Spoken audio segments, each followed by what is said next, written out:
Daniel Robinson. I attend AC Flora, and I'm planning to major in geology at College of Charleston. Good job.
When the lights and camera turn off, I will be here. When the interest and conversation fade, I will be here. When there's no one around, a father will do anything it takes to be there for his son, to protect his family.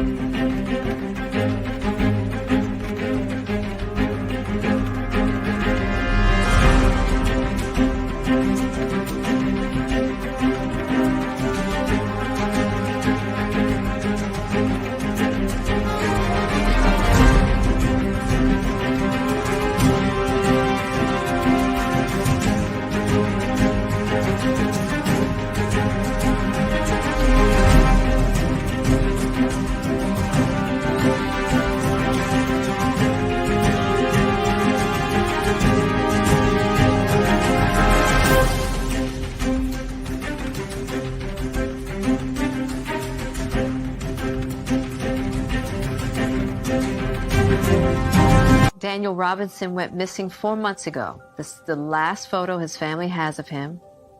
He's a 24-year-old geologist, last seen leaving his job site in Buckeye, Arizona.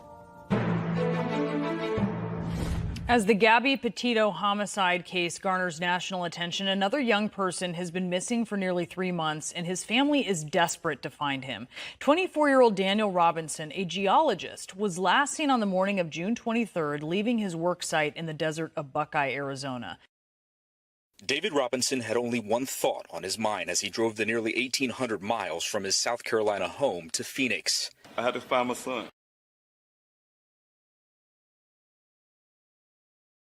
And I'm still searching for him. Thank you guys for coming in this evening's Q&A. I'm David Robinson. I'm the father of geologist Daniel Cornelius Robinson. My son Daniel, a graduate of the College of Charleston in Charleston, South Carolina, took his career out into Arizona. He graduated with honors. He came out to Arizona to start his career, his career, start his life as a young man. He landed his first job with a company called Matrix Southwest Groundwater, also called Matrix New World. It's an engineering company that hires geologists like my son. My son's jobs entails going out to various well sites to check the viability of those wells, to get those water levels of those wells, and also to make sure they're safe. But those wells have to produce at least 100 years of water. That's what the science is about. My son went out there to do his job. That's what he do. He's a very responsible young man to do his job, taking care of himself. He lived alone. But on June 23rd, you guys already know, my son went missing last year, June 23rd last year, as he was supposedly be at a second well site. The more information that we're getting, some of those stories are not consistent to what we learned at the beginning. But the story goes this way. My son met a person out from a company called Weber. This guy, his name is Ken, to meet him out on Sun Valley Parkway to make it into this well. According to that worker, he said my son met him on the side of the road of Sun Valley Parkway. They drove 1 mile west and 2 miles north to get to this well site. He followed him into that. My son followed him down in that desert into that well site. Once they arrived there, it was roughly 9 o'clock, according to this worker. And they had a brief conversation about the weather. And my son was out of there at 9:15. Of course, you guys, under my investigation of things, that timeline do not work because it don't work with the information that we have from the cell phone, as well as the fact that the story of this person has constantly been changing. It changed from one officer to another. It's been changing from what he's telling me personally, as well as he told the law enforcement. So a lot of that story change is very inconsistent, and it's definitely not something that we can rely on. But that's what the storyline was based on, you guys. We had to go out and I had to start my own searches because I wasn't getting that kind of search from the Buckeye Police Department, who went almost 3 days without going out with a helicopter. This is a desert now. The only reasonable thing you think a person would do when a person's missing in a desert situation in a vehicle at that, common sense would say, hey, you take a helicopter, go do a flyover and see if you can locate this vehicle. They refused to have done that. It took some pushing from my family to get them to do it. Almost 3 days after my son went missing, they gave us a promise that they were going to do it the day after he went missing, but they canceled that flight and said it was unauthorized because they made an assumption without evidence, without knowing Daniel, that he wanted to disappear. He's a grown man; he can disappear if he wants to, and that's the reason. That was the basis of not going out to put a flight out. Put a flight out there in the air. Helicopter in the air or any aircraft at that matter, to go out and search for Daniel. Of course, you guys, like I say, almost 3 days later wasn't good enough for me. At that point, I was already coming into Phoenix. I decided to come out and make sure I was going to come out either way. If my son was not found, I definitely going to be. If he was found, I definitely would have been relieved. I wouldn't have left. If my son was found, that he was okay, everything's fine. Of course, I would have been talking to him on the phone, and we probably would try to make a trip as we was planning anyway to be up here in July last year. But like I told you guys, because they put that flight in air kind of late, and they told me that they wasn't going out to search for him. Of course, saying I jumped in my vehicle and I drove over 2,000 miles to get to Phoenix. Once I arrived, like I told you guys, I tried to work with the Buckeye Police Department, giving all the information we can. My daughter and I would go around and try to do our due diligence and do everything we can to try to locate Daniel as well. At the same time, I ended up starting my own searches. I started my own searches, and those searches had covered over 40 some weeks of searching. We found found human remains out there as well as cover over 35,000 acres of land out there in that desert. Still got ways to go. Still got a ways to go. You guys have some areas out there that still need to be searched, but all of that search was based on one man's story, one man's testimony. That's not even say it has some holes in it. It has a lot of questions in his story, and so we can't rely on that as being the place that Daniel was last seen. Can't rely on that as the storyline goes. We can't rely on that as a fact. That's where anything that happened to my son actually happened. So because of that and some other things you guys I shared with you this morning, I have been pushing for the Tempe Police Department to get more involved. My son is a resident of Tempe, and as well as been pushing the Maricopa County Sheriff's Office because my son went missing in Maricopa County. It encompasses all of that area. It encompasses this area here where his vehicles found. Well, actually, that's on federal land, but the area near that where the vehicle found, but definitely where the well is. Also, all of Buckeye, all of Phoenix, as well as all of Tempe. And so the Maricopa County covers all of those areas, those jurisdictions. And my son went missing somewhere in that jurisdiction. One thing we know for a fact, we can't rely on the story from the guy who was at the well, but we can rely on the fact that Daniel was born. He was living. He was living in that apartment that's located in Tempe in Maricopa County, and also the Tempe police jurisdiction. So that's one thing we can rely on, and we also can rely on the fact that there's some evidence of things that very suspicious found in Daniel's apartment that would suggest other things as well. The police department have been given that as well, so that's some things they should have been investigating as well. It shouldn't just been my investigation, but it should have been the police department's investigation as well. But you guys, it wasn't no investigation. We already know that as well, and that's the reason why those things wasn't done. They literally told my investigator it wasn't investigating. They put it out in the public sphere and told me personally that there was no more leads to follow, and it was done with my son's case. So you guys, like I said, persistent, gonna keep going. You guys have been helping me to keep going. I really appreciate it. I said it this morning. I tried to express that, and I want to say again, you guys, I had to jump off really abruptly this morning. I had, like I said, a conflicted schedule, some things I had to take care of, and it had to come. And I was to be honest with you, I pushed it extra hour to try to get my Q&A to make sure to keep the Q&A in. But I was really pushing it. So when I jumped off this morning, I had a question that was given this morning about a gentleman who came later. And I don't know who gave the question, but they're here. I'm going to answer it right now, and then I'm going to go to the comment section and start coming down the comment section. But the question was earlier this morning about the gentleman who said he saw my son last. We at one point thought that it was a second person that saw my son from that well after the first person at the well site said he saw my son. We thought it was a second person. But anyway, this second person identified himself as a law enforcement officer. He came out to the search with one of my search coordinators at the time, and he introduced this guy to me, like I said, who flashed his badge, had a badge and everything to say he's a federal law enforcement officer. Of course, that helped me listen to his story, but at the same time, I was really, and I can be honest, kind of judging him by his appearance. Excuse me, by his appearance, and his appearance didn't speak law enforcement to me. But definitely, since he said it, I said maybe he's undercover or whatever, whatever the case may be. So I did listen to his story, and then I sent him to my investigator to vet the story. My private investigator that I hired sent him there to investigate his story to make sure he could corroborate it. And then sometime later, I let that go and go ahead and continue my searches out there in the desert. The guy, he came out a couple times to the searches. He didn't search, but he came out to the search. Usually it's around the end and we're about to end the search. But I did have a family press conference, you guys. And in my family press conference, my investigator was sitting next to me, and also one of his employees or a person that works with him as well was out there. And as they told me that day that this guy's story was corroborated, and they vetted his story, and it's credible, right? It's true. He was out there, and he seen Daniel, of course. So I shared that with you guys. I put it out in the public and said, hey, you know what? This guy, he's a law enforcement, federal law enforcement officer. He said he saw my son, and the story is just like this. The guy said he was out there target practicing with his children.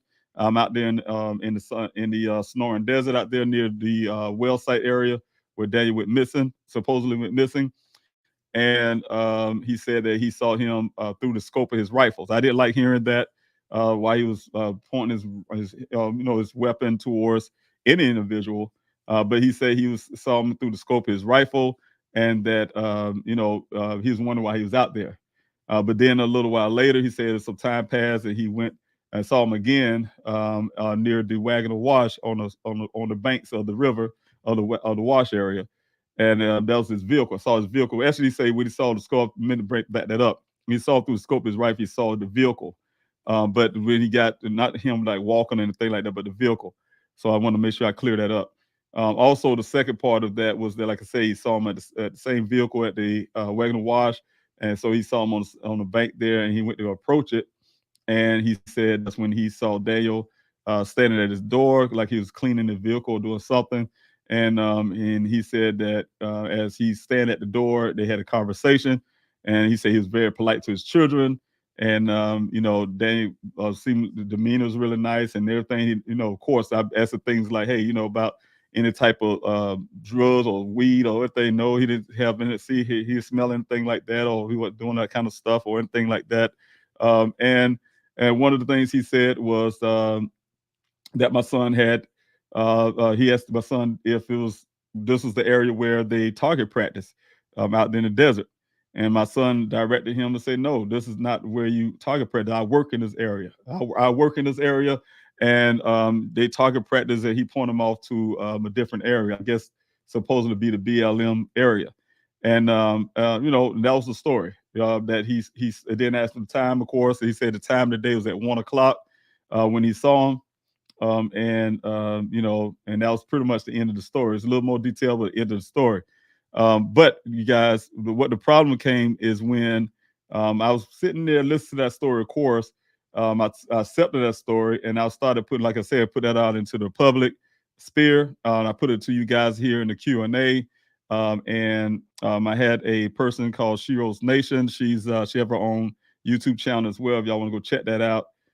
She asked the question, just like this Q&A. This Q&A is very important, you guys, because sometimes it even help me with investigation, as in when you guys have a question, more brains into this thing is better. This is grassroots movement for me. The search is grassroots. Everything is grassroots. You know what I'm saying? I'm not a law enforcement officer. I'm not a professional. I'm just a retired military guy who have a missing son that I love very dearly. And I've been out here trying to fight for Daniel since day one of him going missing. He's my son, and it's my job. But like I said, she asked the question through the Q&A, and that question really changed the way I looked at this whole thing. Several things transpired into that gentleman. I did hear someone come out and say, I did listen to the story, but then the guy changed his story. Just like the guy at the well site, anytime a person changes the story, that something may be wrong. They change it to fit something. And so the thing is, he changed the story from 1:00 to 9:00. And that happened once my investigator came out to the public with his findings. His findings that the first initial crash would happen at 1:00, around the 1:00 hour. When he heard that, he changed his story to 10. Said, hey, he see my son around 10:00. That was a red flag for me. That was a red flag. It had me wondering, but like I said, I checked again my investigator, and he said he corroborated the story. Okay. Still didn't feel good to me, but this, like I said, the Shiro's Nation came on the YouTube on this Q&A here and said, Mr. Robbins, the question was, Mr. Robbins, how can your son direct anybody to a location that he have never been to before? And that was very plausible. And I'm like, you know what? I didn't think about that. That is true.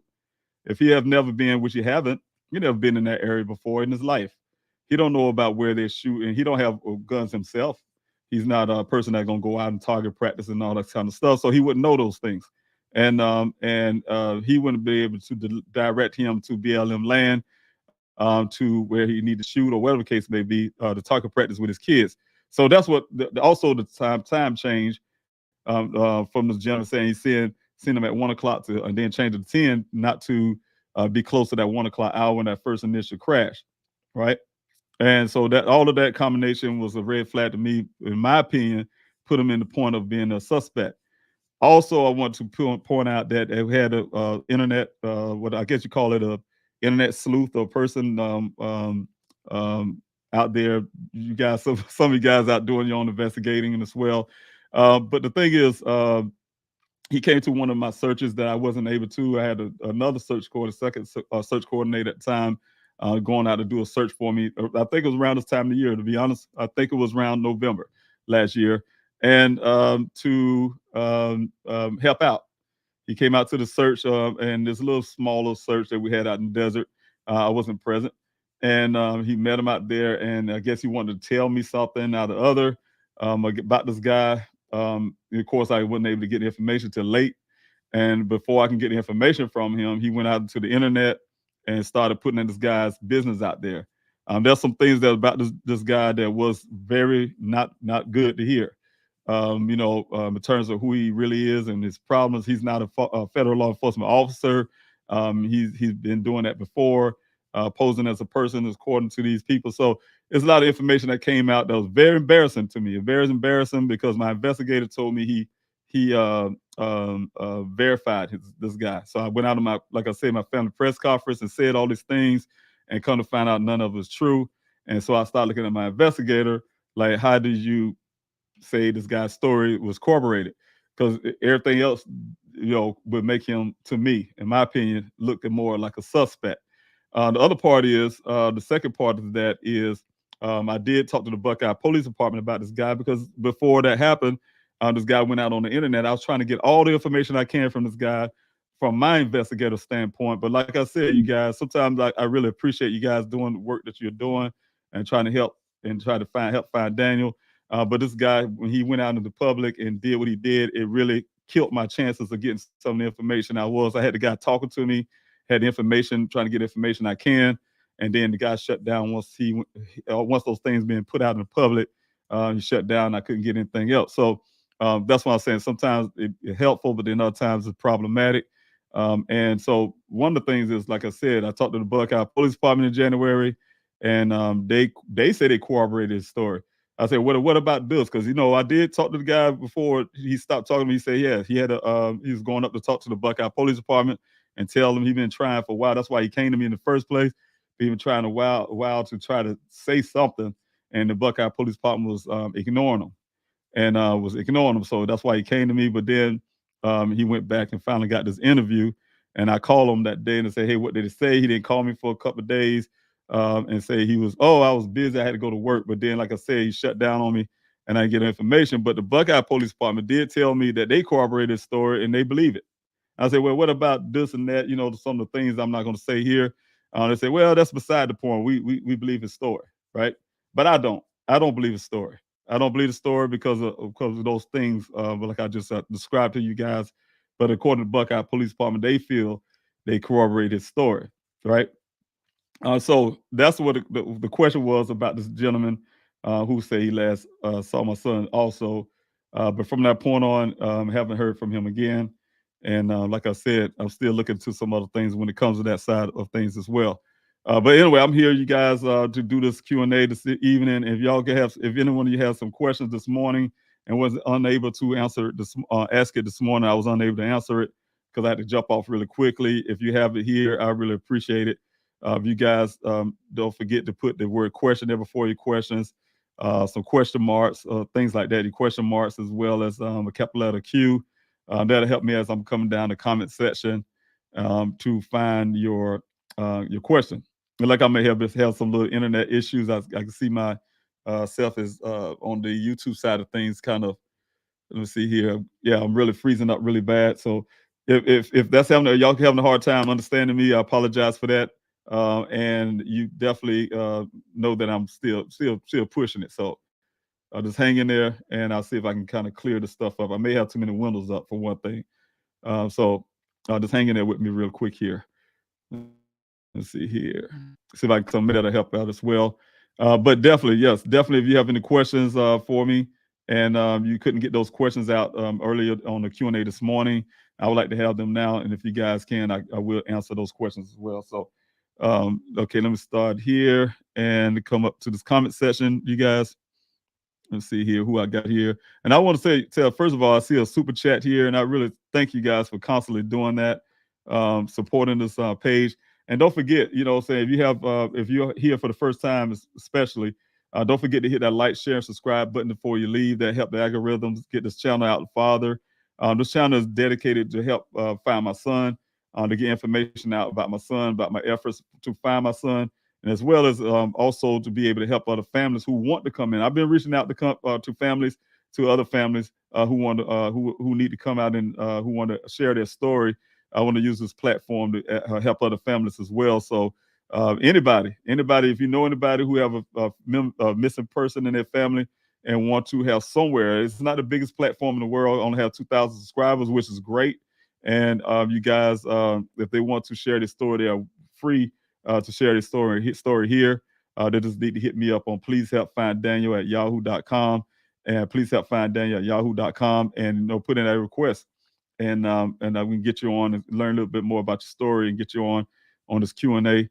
But like I said, you guys hit that like, share, and subscribe button that help the algorithms. Just make a little small comment, some suggestion or something that also help the algorithm. And what I'm trying to do is get Daniel's story out as far as I can, so I can be able to keep his story alive. That's how you avoid a cold case scenario. Just keep that cold case scenario. My son's case is not cold. That's a lot of leads. That's a lot of information that I was able to get myself without law enforcement help, that I'm able to share with law enforcement, and for them to be able to do their job. If I need law enforcement to do their job. So you definitely, saying, guys, I'm really working hard on that. So I need your help too. If you do that, that definitely help, that his story to get out a lot farther. So let's see here. Okay, there we go. We got Dirk here. Thank you so much, Dirk, for being here.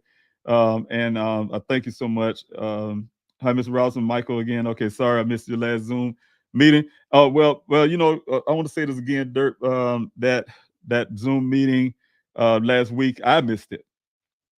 I missed it, and that was because of some schedule stuff. Again, I've been moving around, you guys, and it's been hard, trying to get I got the green screen. I didn't have it this morning, but I finally settled where I can use the green screen and stuff, and be able to do the Q&A like I've been doing it. But like I said, yes, I missed it myself, and I apologize for those who tried to get on and I wasn't there. But I will be there tomorrow. So you guys want to come on tomorrow, I will be there tomorrow. So also thank you, Sue, for being here this evening. I really appreciate it. You coming out. Thanks so much for taking your time out here on this Q&A. Also, I want to thank Latanya. Thank you so much for your prayers as well. I really appreciate that. Our family do need some prayers. Daniel's mother, said she had to go another, hopefully she don't. I'm praying to God that we don't have to go another year, without Daniel at the dinner table for Thanksgiving, for for the Christmas, and also for Daniel's birthday in January. So, just definitely, guys, it's been a rough time. All that stuff kind of coming together, and that one person is missing out of the whole equation.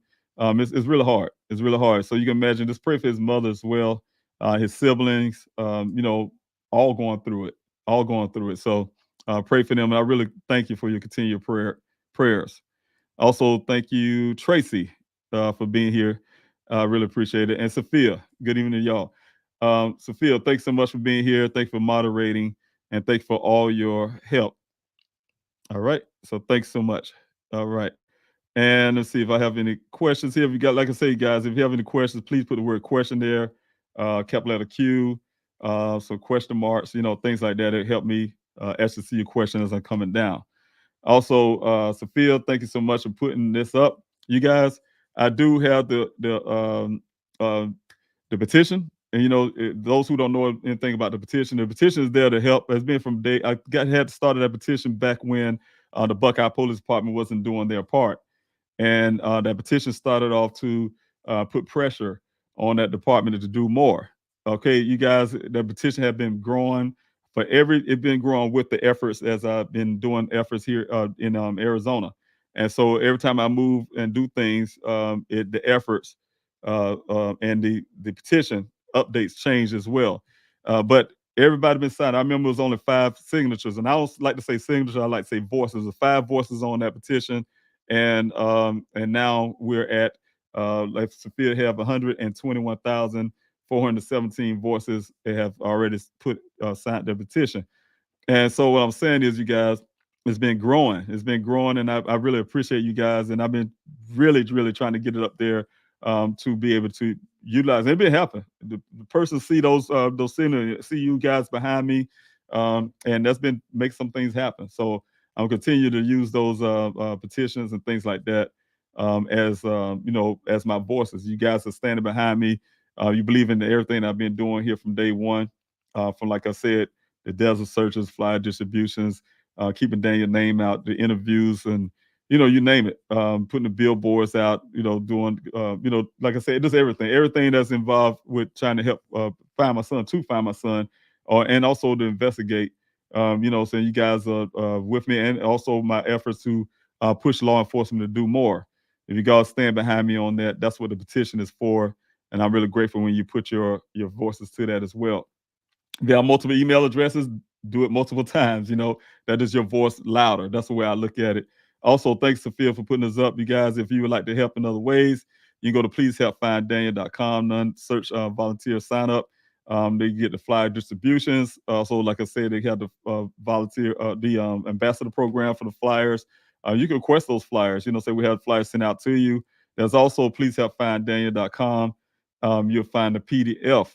If you guys want to help out and want to print those flyers yourself, that's very helpful. Saying it helps with the resources and stuff like that needed to constantly print flyers. So it's really helpful if you guys can do that as well. I really appreciate that. Also, let's see who I got. Danielle, I really appreciate that for you being here. Keep going, Dad. Thanks so much. I'm trying my best. You guys are not always easy, but I'm here. As long as I have the support, I really appreciate you guys. Anissa, thank you so much again. Thank you for this morning, the super chat this morning, your donation as well as today. I really appreciate that. And I really appreciate your heart and strong advocate, being a strong advocate to everything I'm doing. And you've been pushing hard. Like you said this morning, we're going to stand up and we're going to stand together. And it takes a whole community. It takes a whole, what we like to say, village of people working together to find Daniel. Because you know what? I can't do this alone. I know I can't do it alone. That's why I reached out to law enforcement, hoping that law enforcement would do better. But I was able to reach out to you guys, reach out to the communities, reach out to you guys all over this country. Some people even overseas. I really appreciate you guys have been my backbone, been helping. I really appreciate it. Thank you so much, Anissa, for your love, support. Say please, everyone give the video a thumbs up and share the video on all your platforms as you can. Thanks so much, Anissa. Spread awareness. We are all his voice. And that's right. We're Daniel's voice. I like to say Daniel, he's not just my son. He's America's son, meaning that this can happen to anybody. It can happen to anybody. This happens all over this country.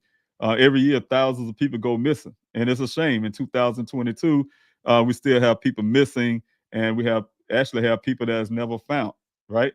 With all the technology we have, and I like to say it all the time, is how come we can go to someone else's country and find them hiding in the dirt, hiding in the cave, hiding in somebody else's country, but we can't find our own citizens here at home. So that's some of the reasons why with the petition as well, you guys, I'm trying my best to be advocate for other missing families, as well as trying to get some of these policies and things changed. And these bad policing meaning that sometimes it's not even policy. Those guys you'll call and say, hey, I got a person that your family member. They are missing. This is unlike their character, blah, blah, blah. And these are the reasons why I know this person's missing. You know it. And then they'll tell you, well, you got to wait 12 hours. You got to wait 12 hours, or you got to wait 24 hours, or whatever the case may be. That's not even a policy. That is something they'll tell you on the phone because they don't feel like getting off their behinds and going to do anything. So that's a way to say, hey, look, well, they're going to be back. They're like they have that assumption, instead of doing what law enforcement should do is go ahead and take the credibility of a loved one and a family and go look for that. Just start initial something. You know what I'm saying? You know, you have to put all the everything at the full force. I don't know, but you definitely need to start moving forward on searching for this person. You know what I'm saying? Start putting things in. Start looking for the worst and start working your way back and try to find this person. So that's important. Time is crucial. Time is very crucial. I don't like the first 24 to 48 hours. No, I say the first 5 and 10 hours. You know, this first crucial time that you can get is very crucial to finding a person that goes missing. Because I mean, as the clock tick, you can see the show. The first 48 hours for detective finding information about a deceased situation or somebody getting murdered, they need to find out leads within that 48 hours or less. The cases can go cold, right? So you can imagine here it is almost 3 days after my son went missing. The Buckeye Police Department they say to put a Firebird, a helicopter from Phoenix, Arizona, in the air. Now I can't tell you. I'm gonna throw this out real quick. I'm finished this Anissa. To this date, it's been 5-6 months, almost 6 months now. I put in requests for information. I talked to the Phoenix Police Department, put that information in about this Firebird. They have yet to find it. They have yet to find any information that suggests that bird is ever in the air. And so I'm still waiting on that. I'm not going to say it's not, but you can imagine if they still looking for it and they say they don't see it, why would I still believe they have it? So I'm getting to a point that I'm starting to believe that flight never even happened in the first place. They have no evidence of that so far. So I'm still looking for that. I have someone else looking into it as well. And one of the public officials looking into it as well and see if they can find it. And I still haven't got anything saying that actually happened. So that's what I'm trying to say, you guys. Sometimes they can give you that assurance just to make a family feel good and not really actually doing certain things. And that's costing the person's life. That's causing the person's life. It's causing them their justice that they may need and all that kind of stuff. So it's very important. Also, say we are all his voice. He needs us. Yes, Daniel do. We are his army. Please help find Daniel. And thank you so much, Anissa, for putting that up there as well. All right. Thanks so much for being here as well. Thanks so much for the super chat. Also, thanks, Sophia, for putting up and working in the chats as well. I really appreciate that. Thank you, Karen. Karen, for being here this evening off the Facebook side of things. I really appreciate it. Minnie Trot, thank you so much for being here. Thank you for your prayers. Also, Emma, thanks so much for being here. Praying for Daniel. Thanks so much. I really appreciate it. Appreciate that. Thank you again, Dirk. Thank you, Fresh. Okay, thank you so much for being here this evening as well. Here goes something from Sophia, you guys. One of the team members here. You can print those flyers out. Please help find Daniel.com and go under the PDF tab. Also, you have the GoFundMe. You can donate here on the GoFundMe. I really appreciate it. That's definitely on the Please Help Find Daniel.com website as well. So, and don't forget to hit that like, share, and subscribe button, you guys. Like I said, the algorithms, I need that. Up to 2,000 subscribers. I didn't have that at first. I'm really happy to see that when I look at the YouTube and to see up to 2.1 thousand subscribers. And that helped. That helped Daniel's story get out farther. This is Daniel's channel. Please help find Daniel. And it's getting out farther. Some of you guys may have been new here, and that's the reason why. Because there's others who's been liking, sharing, subscribe to this channel, and making comments, and they help the algorithms move this channel forward. So I really appreciate you. Appreciate that, you guys. Also, Scoobyville, thanks. The Scooby Life, thank you so much for being here as well. I really appreciate it. I do have a question, you guys, from Anissa, and thank you so much, Anissa, for your question. Just like Anissa did, you guys, if you have a question, put a question mark there, the capital letter Q or the word question before your question. That helped me find as I'm coming down, because it's gonna come to a point where I'm just gonna start looking for those questions, and then so we can go through this Q&A. I'm beginning to think it's possible that Daniel could be suffering from amnesia. I would hope so. So I would rather hope that. Were hospitals checked right away? Yes, they were. Also, mental health wards was checked right away, much as possible. And I would not say every last one of them was checked immediately. Phoenix have a lot of them, mental health, and also not just the hospitals, but also the homeless shelters. And they have a really strong, big homeless population. And I'm still, to this date, reaching out to homeless populations to, make sure Daniel didn't become, like I said, end up having some amnesia and walking around in the street somewhere. Where hospitals checked right away, did check the hospitals surrounding the area, maybe across the border. Not across the border. I didn't check anything across the border. I just know that I think if you want to go by the Sun Valley Parkway story, even from that area where Daniel supposedly went missing, I think I was told, and I didn't verify that. So I'm hoping it's the accuracy again. At least an hour drive to go south, hour south to get to the border of the U.S. border to Mexico. So it's a good distance, and not a place you just walk, drive easy. His vehicle, saying, of course, we know his vehicle is. He wouldn't be walking there definitely. So that's some of the things, the reason why the border didn't really cross me really quickly. Also, let's see who I got here. Colette, thanks so much for being here. You say it makes me wonder if one of his kids could have well, you know what? One of the guys. I guess you're talking about the guys. I don't understand the men who take their kids out to shoot. Okay, their brain. Oh, yes, and that's true. I mean, me personally, that's and you got to look at it as Arizona too. Arizona is a gun state. Saying open carry and things like that. So a lot of people who like to utilize weapons do. Saying they like that, and that's another thing. I could put my opinions about that as well. But I have my opinions, and people have their opinions as well. So, but thank you for that. Thank you for putting that comment there. Again, if you guys have any questions, do like PM channel have done here. Put the word question there, question mark, capital letter Q. Will it be possible for you to have the well search, or does that require a warrant? I already had the well search PM channel, and I put it on here on the Q&A a couple of times. Going through that, there's one well, as you may know. It have a lot of questions, and like something being covered up. A lot of dirt was dumped down in as well as also, and and also it fits the story. That well fits the storyline that was given out there that somehow law enforcement trying not to follow. The guy said it was 1 mile west, even the company, 1 mile west and 2 miles north. That's what I got for both. But at the same time, when they took me out there to show me the well, they took me to the wrong well. I don't know if that's something they did on purpose all the time, until I really figured it out in my own investigation, or if this is something, like I said, deliberate, or just some type of mistake.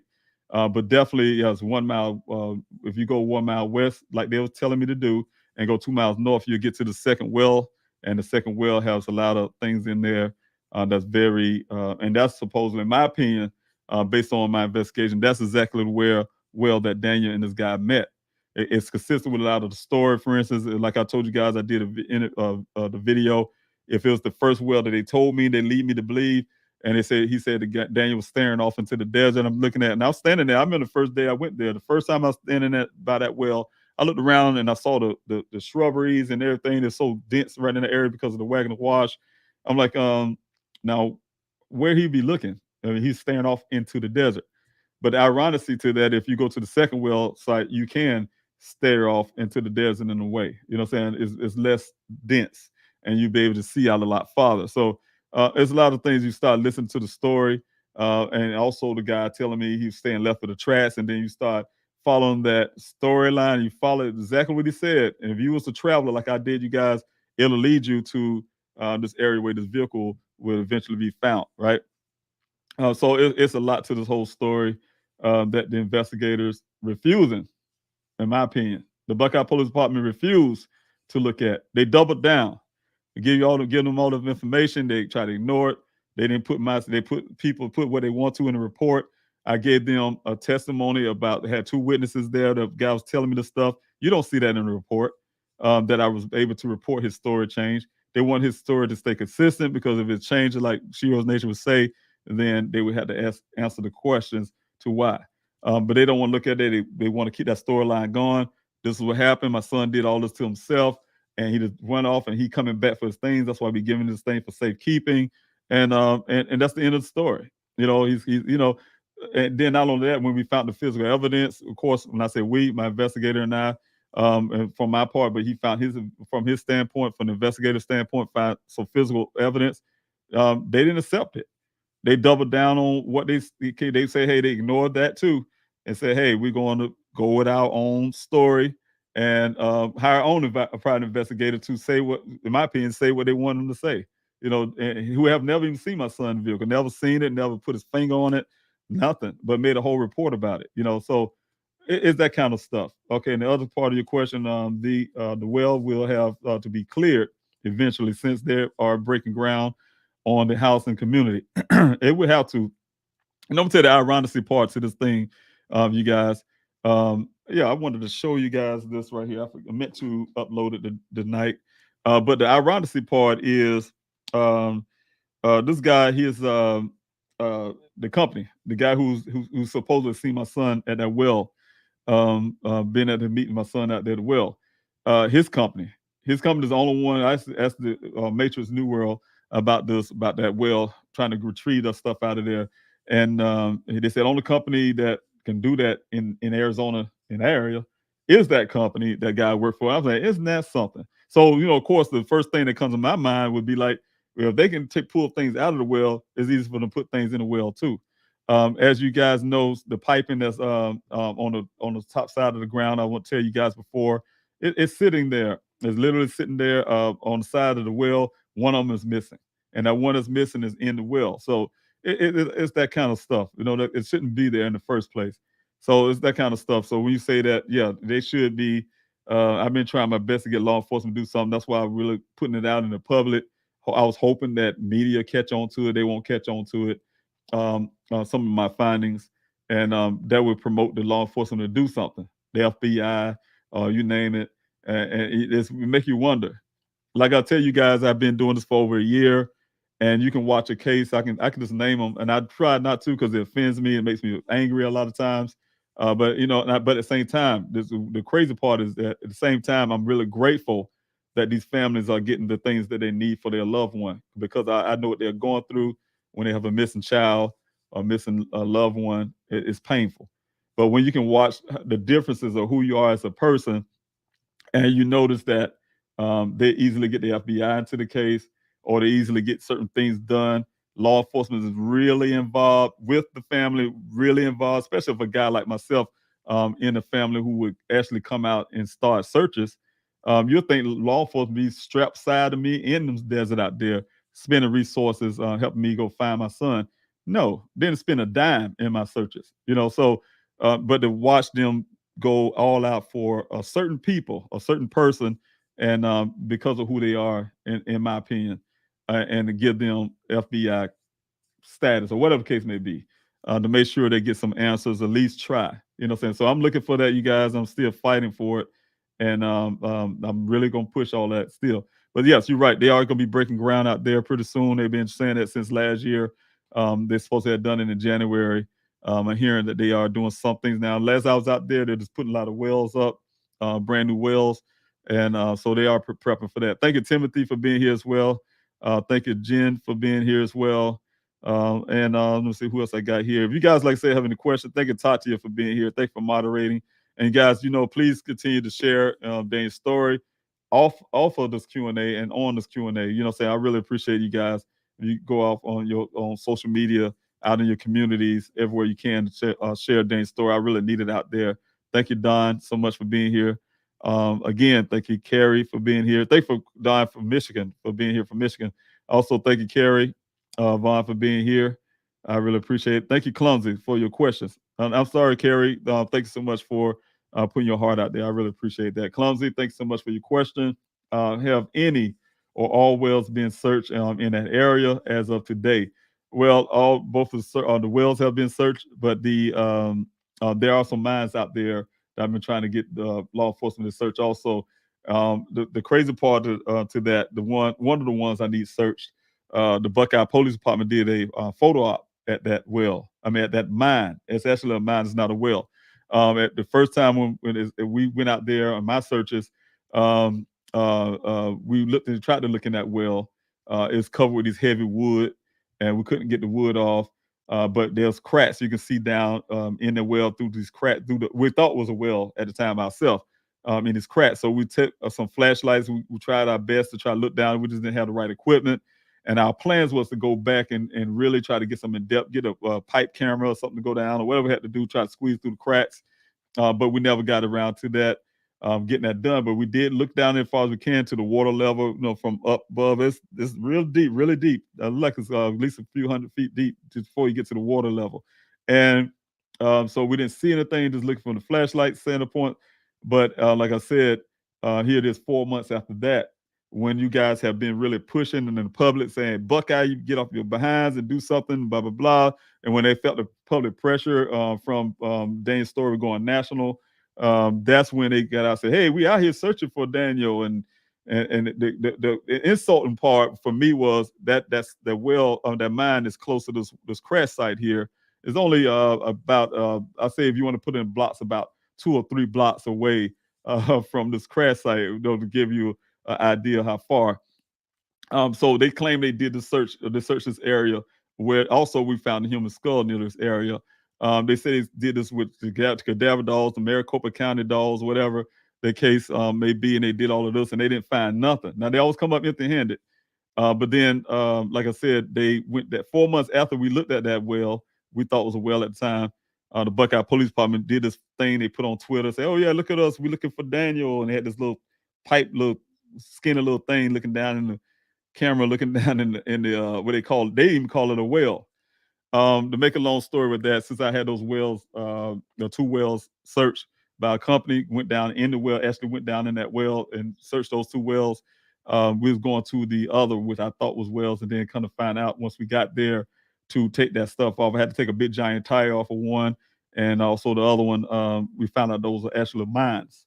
And because they were mine, they needed more people, and then at the same time, we need to get permission to go down into a mine through BLM. And in exchange of that, because I was pointing out this vehicle's found on federal land, I used to have this communication going back and forth with BLM. And once I proved to them that it was on federal land, they stopped talking to me. They said I had to talk to them through law enforcement or attorney and things like that. So that's why all that stuff kind of fell apart. So right now, yes, we're still in the process of wanting those mines searched as well. So that's going to take resources. It's going to take law enforcement. It's going to take this on federal type deal. So we're definitely trying to push that as well. When I say we, it's my team, but I'm definitely as a father doing it myself. All right. Thank you, Tatia, for again for putting that up. Please help find Daniel.com is the only website for Daniel. And it is, you guys. If you guys go out and see anything that say please help find Daniel, and it's not please help find Daniel.com, the website, it's not from me. If it's things on social media, I see a lot of pages out there as well. They could say make you the guys think it's coming from myself or my family. It's not. So, y'all be careful about that. And also, please help find Daniel at yahoo.com. It's not please help find Daniel at Gmail or something like that. I don't have Gmail for that. So you guys don't get confused about that. So if you see emails that got Gmail on the end of it, that's some account that my former search coordinator set up for himself, and it's not something I use. So I'm not saying he did it in the wrong way. At the time, we was using it for something related to searching. But again, he's no longer the search coordinator, and as well, I'm doing my own search coordinating. And so we don't use that Gmail. Please help find Daniel at Gmail. So that's some of the things you guys want to make sure you guys know about that, because a lot of things being pulled away from the efforts here to try to find Daniel and be pulling into different directions. So we want to make sure we clear some of that stuff up. So thank you, Tati, for putting that up. Also, and thank you for moderating and being here. So thanks so much. All right, I definitely thank Terry for being here as well, coming out to this Q&A. Thank you also again, Jen. I really appreciate that. And thank you, Terry, thank you for keeping us in your mind and your prayers. I really appreciate that. And again, you guys like, share, and subscribe to Daniel's story, and also to get this algorithm going and keep this channel growing. All right, so Clumsy, thanks so much for your question. You guys, if you have any questions like Clumsy, put the word question up first, some question marks, capital letter Q, something like that. That helped me as I'm coming down. The question is, how were Daniel's survival skills? I don't know, and that's one thing. Daniel, he came out to Arizona And like I said, is his first time leaving the bird nest. Well, I won't say the first time leave because he lived on campus when he was going to school. Of course, he lived a dorm life. So I think that's his first time in a sense, but he still was in the same state. So it was almost like he never really gone. We're not too far from home. But when he went to Arizona, of course, it's that, he's moved so far away from home. But at the same time, he wasn't a person growing up. We didn't go into the woods, and I didn't teach my son survival skills in the woods and stuff. That's not things or whatever, or out in the desert or whatever. That's not any of the things that I would, from where we or my family will be subscribing to, those type survival skills. For what reasons we wouldn't have those reasons to be doing that. So yes, as in he didn't learn anything like that from us. I can say once he got to Arizona, started his job, he had to go to remote areas before with Matrix New World to different well sites and stuff like that. So I don't know about survival skills, but I do know that he go out hiking and things like that. He's a person like that to go hiking, but I never known him to go camping. Except for I think one time he went with some friends of his, as you guys probably see some pictures of that, hanging out with his friends from college. But other than that, no survival skills type deal that I know of. So not sure. All right, and also let me see here. PM channel. I have a question here also. Let's see. Do you have plans to include local media? They can at least mention Daniel is still missing, whether or not there's new information. Yes, and I used to have Josh Sanders. He used to work locally, Phoenix, and he's been very champion on that. Nicole Grigg as well as another one. She's been champion of that. But like I said, it's getting hard again. It's getting hard again, guys, to get news cycles to put Daniel's story back out again. Is old news, for them. It's not old news for this Q&A, and that's the reason I have it. My job is to keep Daniel's story out there as much as possible. So I'll be honest with you, I get tired, I get weary, and not really wanting to be on Q&A and things like that. But you know what? I push it because it's important. It's important for Daniel's story to be out, and it's important for to keep his story alive. Because in time, I hear people, I get a lot of promises too. I got promise from people saying they're gonna get me on Dr. Phil, for instance, and then my opinion, it probably been more of for their sake. Just tell me that to make me, so that I can do the interview with them as well. But the thing is, I'm saying is, I hear a lot. I hear a lot of things when it comes to that, but to try to keep it going, yeah, I follow everything I can. I follow everything I can. Somebody say, hey, look, Mr. Robinson, we want to do an interview. Hey, Mr. Robinson, we want to help get Dane's story out. I'm all game for that. I'm trying my best to do it. I do have to vet some of them. Don't get me wrong. But I definitely a game trying to keep Daniel's story out there. I definitely reach out to local. I reach out to national. I reach out to everybody. I just constantly still keep doing that. Some of my nights is doing that. I go back to the same basis I did when I first started. Still do the same. Spending a lot of time on social media at night trying to keep Daniel's story going. So a lot of things don't catch, but you got to keep going until you do find that one catch. That's all it takes is one person to take Daniel's story, and then there you go. Keep his story out there because it's important. Like I said, I'm in Arizona. Go out to pass these flyers out, and you run to people who's been here all the time in Arizona, just wherever you go in Arizona, and they never heard Daniel's story. Imagine that. After all of those guys, people all the time say they haven't heard of Daniel's story. People in my hometown haven't heard of Daniel's story. So it's plenty more people in this country to be reached, and that's the thing, what I'm saying. So that's why it's a constant thing. I have to keep going and keep pushing it and try to get the news cycles to take it and to keep Daniel's story going, because there's a lot of things out there that will suggest all the police department had to do is get off their behind, in my opinion, and really take Daniel's case serious. And the way I'm trying to make sure they do it is, again, like I said this morning, that is a police cruiser sitting right here, right? Over here is his uniform, all that sitting on the ground. They recovered all of that. And they would not tell their family the same thing they told me. Well, he had his seatbelt on and he didn't sustain no injuries. He kicked his way out of the police cruiser and he just shredded his clothes off, his uniform off, because he was hot. And we found all this stuff, and he just wandered off into the desert, butt naked into the desert light or whatever, and hid on the tree to cool off. And maybe He wanted to be away from y'all to join the monastery, become a monk. And then, well, here's his things. He'll be back for them. We have no more leads to follow, and we're not investigating. In the story, they would not do a police officer like that, and I don't expect for them to do my son not like that either. My son is just as much human as any police officer, anybody on that blue. And I told you guys before this morning that blue to them is like it's better than family to them. They will let a person die before they let the blue die. So, and we got to stop that with police departments, and that's a problem. It's becoming a problem. I see it as a big problem. It's always been a problem, and that's what's happening. You cannot look at this right here, the situation behind me, and don't think foul play. People say, "Hey, Miss Robbins, you just biased. That's your son." I also got a brain. I also have a brain. So yes, I'm some bias for my son. I'm supposed to be, and I have to be. I have to make sure that they always treating him fair. Make sure I know Daniel I'm biased because I know my son, and they had to treat him fair and give him the justice that he deserved. What if we do find him with amnesia? As someone may say he out there. No, you need to go out there and find that out too. You know what I'm saying? So that's how I look at it. That's how I look at the whole big thing. But thanks so much for that. Whether Daniel is still missing, whether or not there is new information, you're right. He's still missing. That's the whole point. The whole point is he's still missing, and we need to go find out the reasons why. All right, and I do have some clues and answers, you guys, and it's getting closer and closer to be able to share it with the public. But thank you so much, Pacific Breeze, for your question. Did Daniel hang out with any coworkers outside of work? Yes, he did.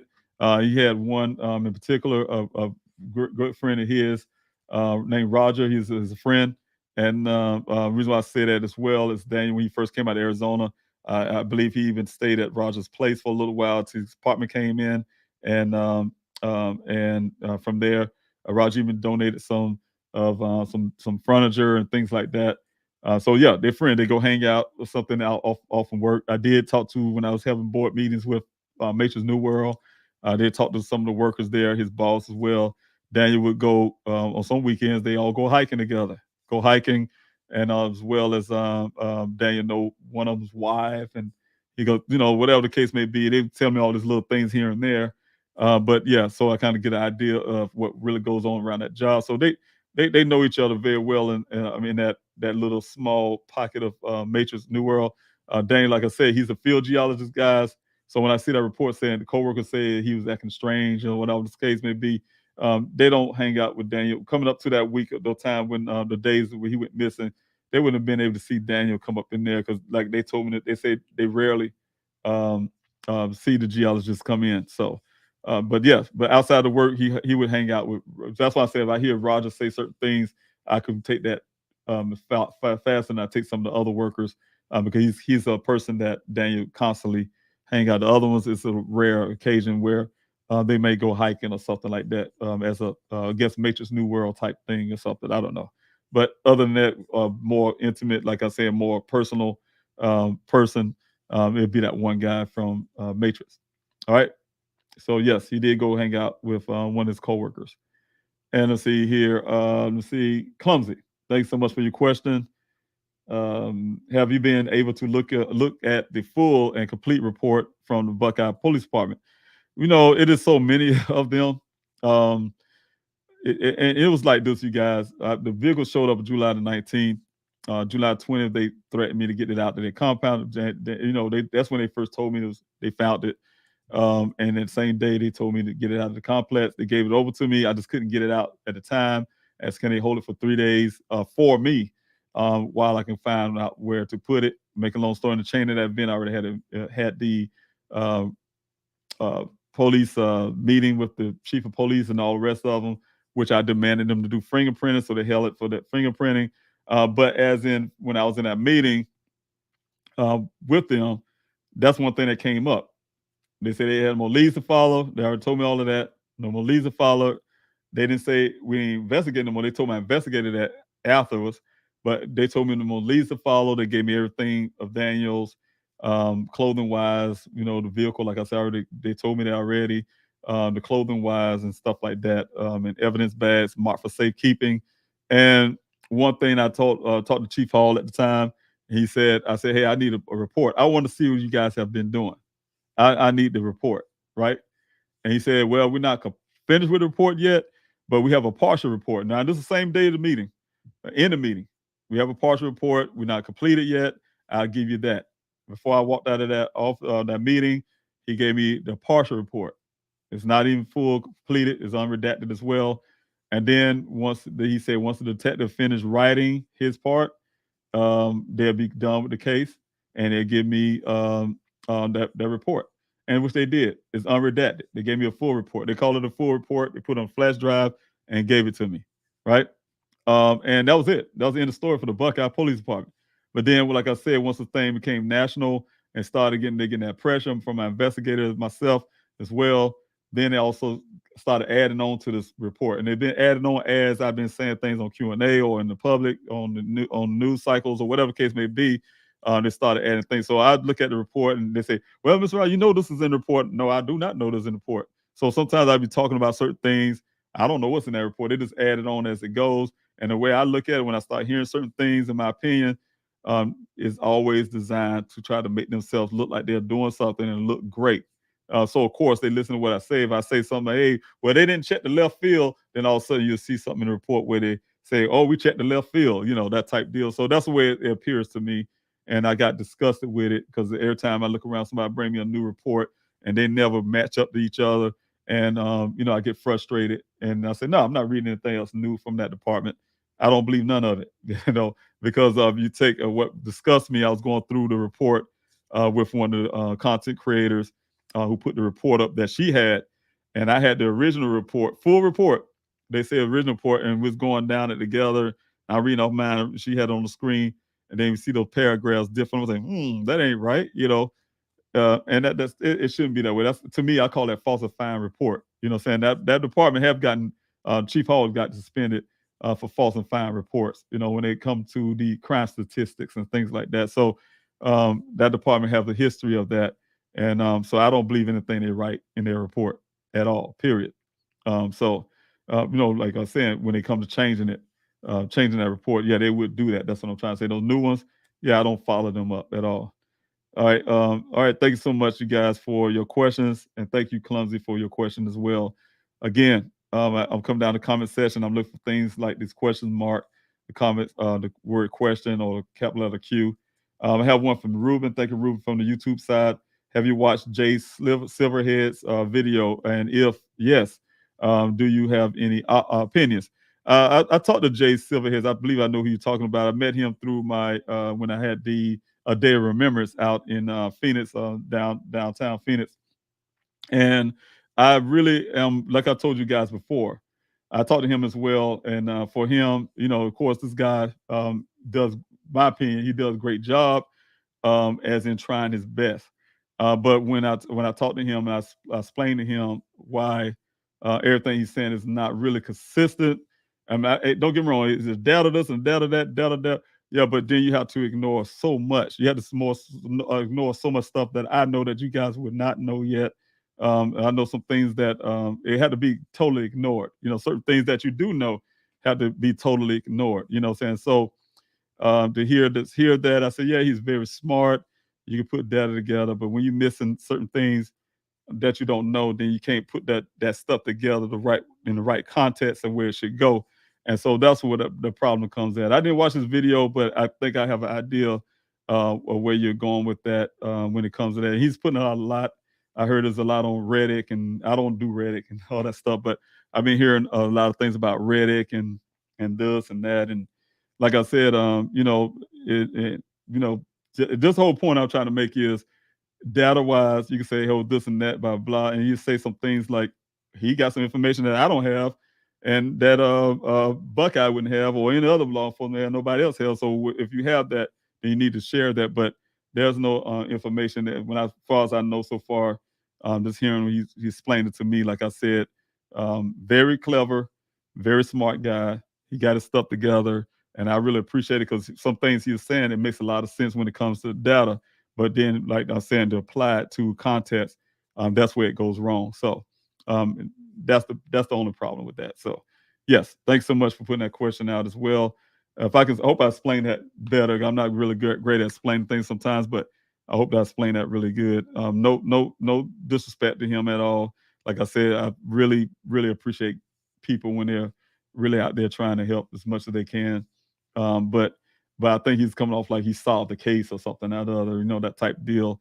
And also, I think one thing was, I want to make sure I get it before I leave it, is, like I said, well, this is the bottom line. You have to definitely ignore a lot of facts to make the data that he's pulling out there fit. That's what I want to put it that way.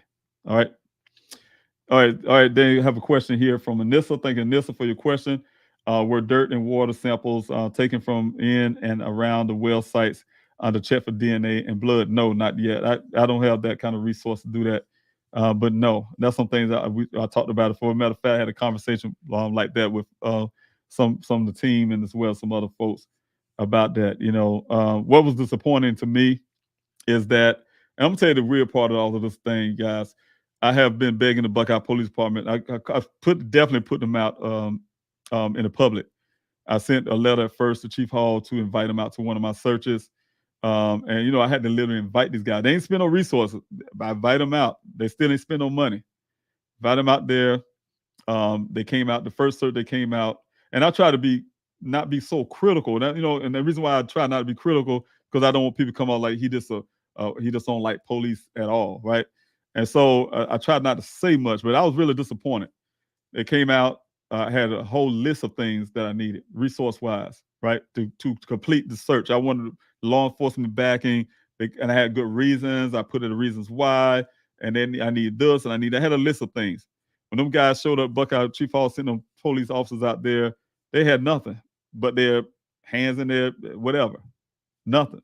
They had this white little razor that they always bring every time. I mean, the first time they brought it, and they had that little white little razor, and that was it. I'm like, I don't need extra people walking on the ground, which they wasn't even walking. They was riding around in their little razor. Didn't want to, if they want to do a line search with the volunteers or what they were coming for. When I had a list of things that I needed to complete a real in-depth search, and so they didn't do that. Okay, the second time, gave them another opportunity to do it again and made it real public. Invite them out there. They came empty-handed again, partially empty-handed. When I say partially, they came out there and say, "Oh yeah, we're ready to go do this search of the wells that you were asking about. We're gonna search this well, both of those wells at the time." And then when they got there, they didn't do it. They had nothing with them to do it. They made an excuse about the well that they said Daniel was last seen at, because it had some kind of equipment on it. Hey, we get these guys and move the equipment off of it or something like that. I was waiting on that. We're still out there working with the volunteers. I had to keep going back and forth, checking with Buckeye Police Department, and at the same time move back and forth with the volunteers, making sure the volunteers are safe and make sure we're getting some areas searched. And I come back and check on the Buckeye Police Department, and they say, "Oh well, we can't do it today. We know we can do it some other day." Excuse me. And of course, excuse me, guys. Of course, the Buckeye Police Department then said they were going to come out on that weekday. I did bring one of my team members out to meet the Buckeye Police Department out there on the weekday. They still came out half of what they said they was going to do. I had that day I needed 2 mines search, and I needed 2 wells search. They called us Maricopa County posse guys. I guess some old guys, some posse guys, they call it, to come out to search the well. They did 1 well. They still didn't do the other well that they claimed that Daniel was located, but the well that I have questioned that I say that Daniel was actually located if he was out there in that desert. And they took this camera, some makeshift thing they created, and dropped this camera down in there.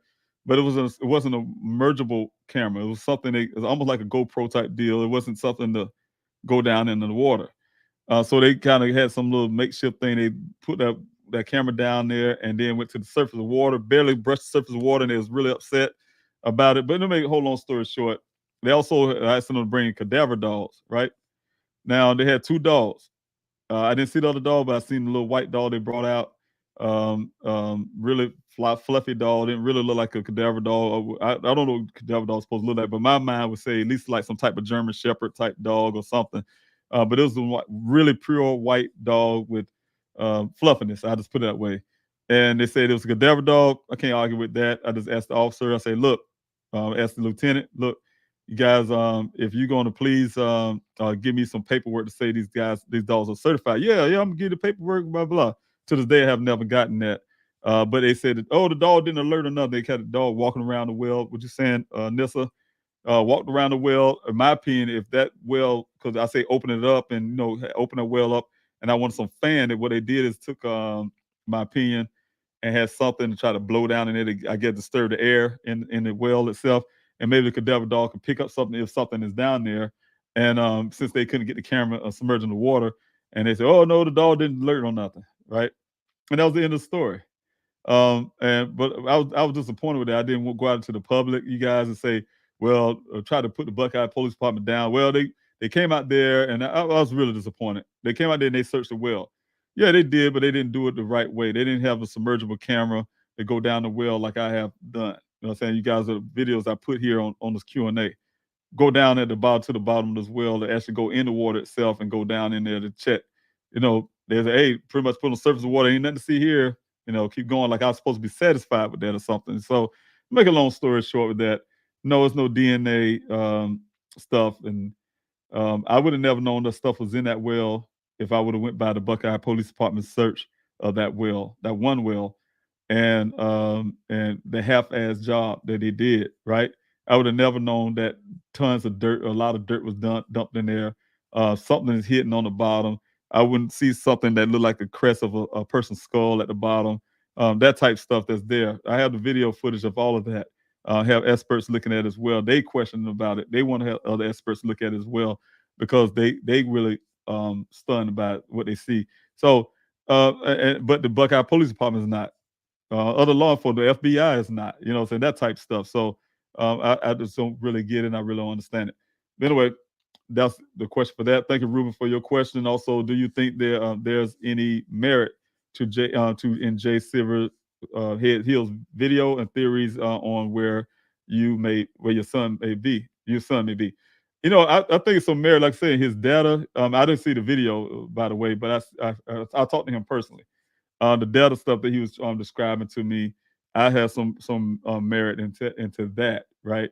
But like I said, to apply that his findings the way he did it with the and then he kind of added into his storyline to that don't match the storyline of facts. That's what I'm trying to say. Like you had to literally ignore a lot of things to make his storyline fit. Now, as in when the data part of it, yeah, there's a lot of merit into that. Some things that was given to me by, for instance, expert, which would be my private investigator to break certain things down. I'm not a person who's going to look at certain data with, the vehicle got to be turned this way and this and that, blah, and cranks and whatever the case may be on the vehicle itself. But as in when it comes to the actual facts and things that we know that happen, no, he had to literally ignore a whole lot to make that his theories, right? So his theories got to be is based on his finding of what the vehicle does or whatever, but it's not based on what's actually the information that's already been given. So that's what I'm trying to say. And I really wish I could put some stuff out, but even with the things that's out in the public already, it would have to be ignored. A lot of things have to be ignored just to make that theory he got, the way the storyline, I'll just put it that way, fits. And that's what the point I'm trying to make. For instance, he was telling me, I think it was something like about the mileage. It's 40-something miles away from Daniel, a little over 40-something miles, almost an hour away from Daniel's apartment just to even get to the first well site. So it's one thing he was putting in that didn't really was consistent with that as well, with the time and the crank and this and that that he was pointing out to me. So, but yeah, it's some merit into some things. Some things, like I said, when it comes to his, like I was a very smart guy, but it's not. But it definitely don't fit that time. That's what I'm trying to say. If I can really get that explanation correctly, but yes, he need to continue doing what he's doing. Is very good. All right, country girl, thanks so much for your question. Do you have proof that Daniel was at the first well on that day? I do not. Other than, like I said, you guys, other than what this guy said, we don't have any cell phone pings. You got to kind of look at all of the story, you guys, and ask you. I know a logical mind will be asking these questions as well. If some reason the police department can't find, magically can't get any kind of footage for Daniel ever driving around Phoenix or Tempe or Buckeye, whatever, all these traffic lights and things, like never can get no kind of thing, right? They can't get no cell phone ping. Everything they just can't get. They can't get cell phone pings that can show he was ever at that well site out there. The phone's ringing. After he went missing, it was ringing the whole rest of that entire day. We calling that night, all that entire night until almost near the next morning, until it finally just went straight to voicemail. So it's actually getting cell service. So you can't say they didn't get no cell service, getting cell service, but they can't get no cell phone pings. The Uconnect in this vehicle. They claim they can't get nothing. First, they told me they couldn't get nothing. To say, oh yeah, we couldn't get nothing. It's been damaged or something because somebody must have took the battery source or loose or something out of it. And then they came back later. Said, oh yeah, we talked to Uconnect, and they said they had to do some kind of count, and it came out all zeros, 0 grids, 0. It come out 0 now, all 0 grids. It's ironic. Everything's always ironic. The guy's story, they took a story. As far as I understand, my daughter and I is the only person that they ever brought in concerning my son's case. The only person they put in the interrogation room, right? I didn't hear no stories they bringing Ken and some of these other guys into the interrogation room to vet their story.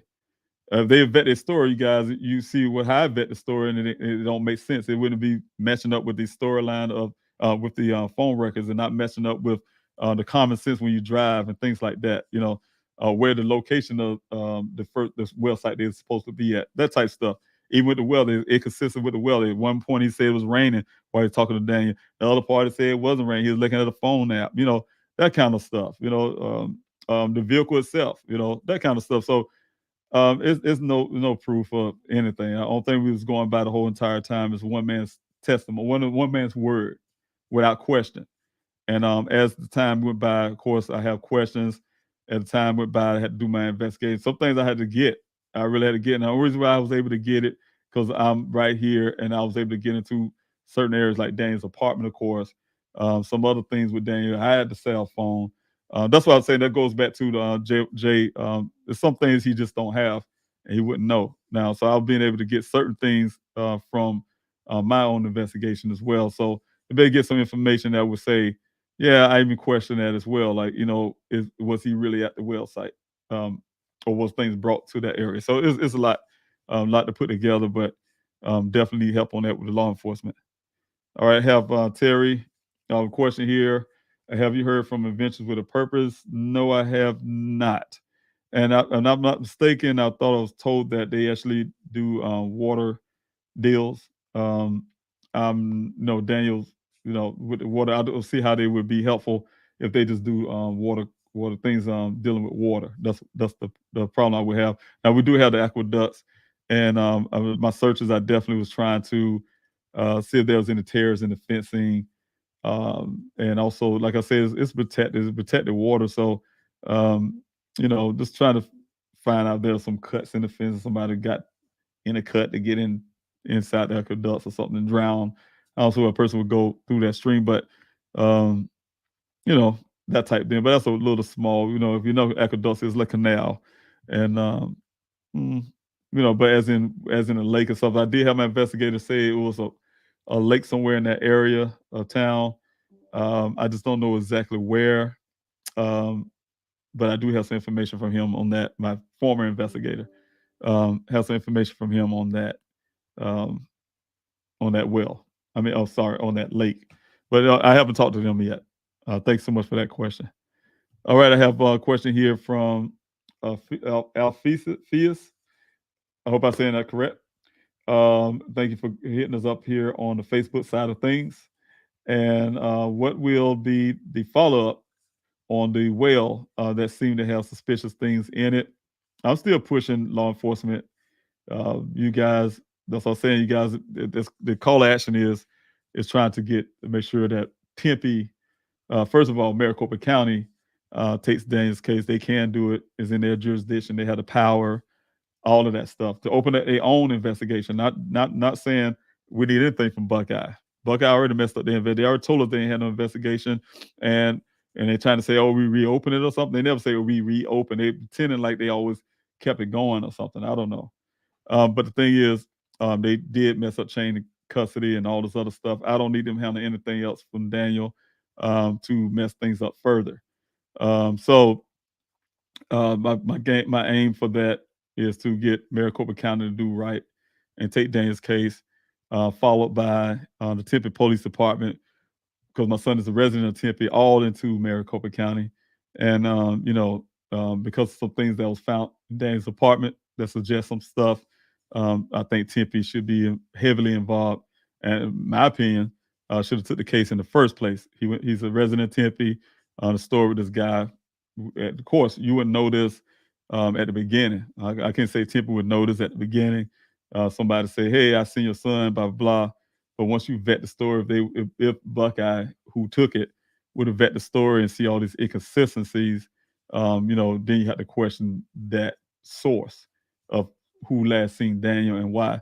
So the thing is, because of that, and we definitely got to question when this other incident that happened in the apartment from our investigator that possibly happened, and then they'd be looked into by the Tempe Police Department. So that's what I'm looking at. That's a follow up on that for the suspicious thing, because that would lead to trying to get the FBI to look into that well of where where they actually met, and the suspicious things, to get those things pulled out of there.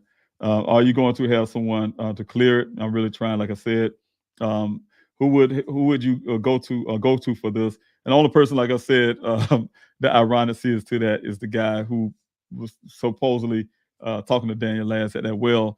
That's the company that you actually go to get those things retrieved. So, like I was saying, if they have the equipment to retrieve things like that, pipes and all that stuff out of the well, you'll think they also have the equipment to put something in there, which shouldn't be there in the first place. But I'm not accusing anybody of anything, but I'm saying that's a logical thought. Who would you go to for that? And that would be them, unfortunately. And I wouldn't do it because, for me, I don't really would prefer to do that. It's been quite a while since you first spoke on it. It has been. It's hard trying to get somebody else to do that. I've tried it with the media, like I said, to try to catch on it. Maybe if this thing go into the media say, "Hey, yeah, Mr. Rosa found this," and take that video I have and show it out in the public. Would that make law enforcement work and do that? Or because word of mouth ain't doing it. When I talk to law enforcement about it, they seem to ignore it, right? Who would you go to? And that's what I would go to. The pipe that's in there, extra dirt, something being covered up down there. Yes, those things are very highly suspicious, and those things are worthy to look at from law enforcement. All right. So if anybody have any more questions, please by all means, put the capital letter Q, the question marks, like if Alpheus dude. I wish I could say your name correct. I apologize, I'm saying it incorrectly. But definitely, you guys put the question marks there and things like that. I can see it. Thank you, Scooby Life, for your question. Have you asked the governor and federal elected officials to help because the local LE won't? I've reached out to Kristen Sinema's office in the past and all this stuff, but since it's the whole elections part is over, that really gave me some confidence to also reach out to some of these others, especially the newly elected, change of venue, you want to say, people that's representing. So maybe I would get some movement from that.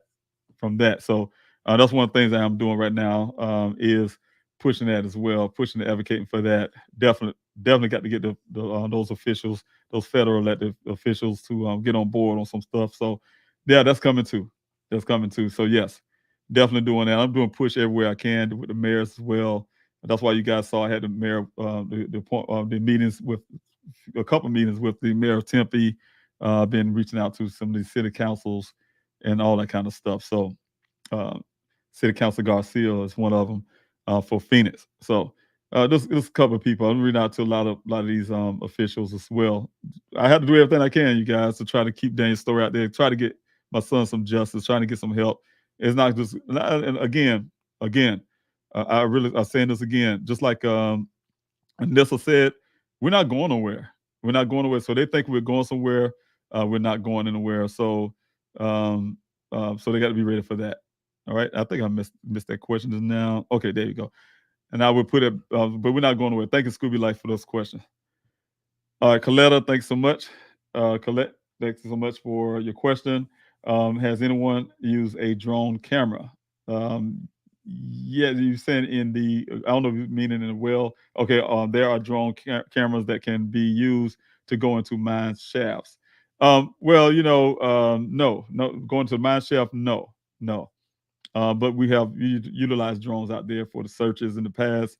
I even purchased a drone for the search. But as in the specialized drones that I really need with those infrared technologies and some of those other things to help with some ground disturbance back then, I was unable to get. So, but as in drones go down in those mines, no, I haven't. I don't even know if they exist, but yes, that would be really good to get something to be able to go down straight into a mine shaft and take a look, take a peek. So, all right, and let's see here. Sophia, thanks so much for putting us up as well. You guys email us at pleasehelpfinddaniel@yahoo.com.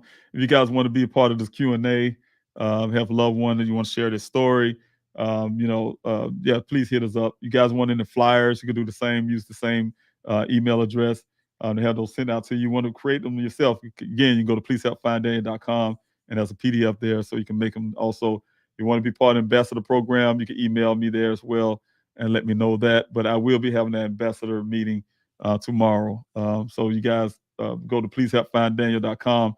On the front page is the Zoom link for that meeting tomorrow, and the times for your city where you're at. And I'll be there for you and discuss the ambassador, how you can help with those flyers. I have a question here from Colette again.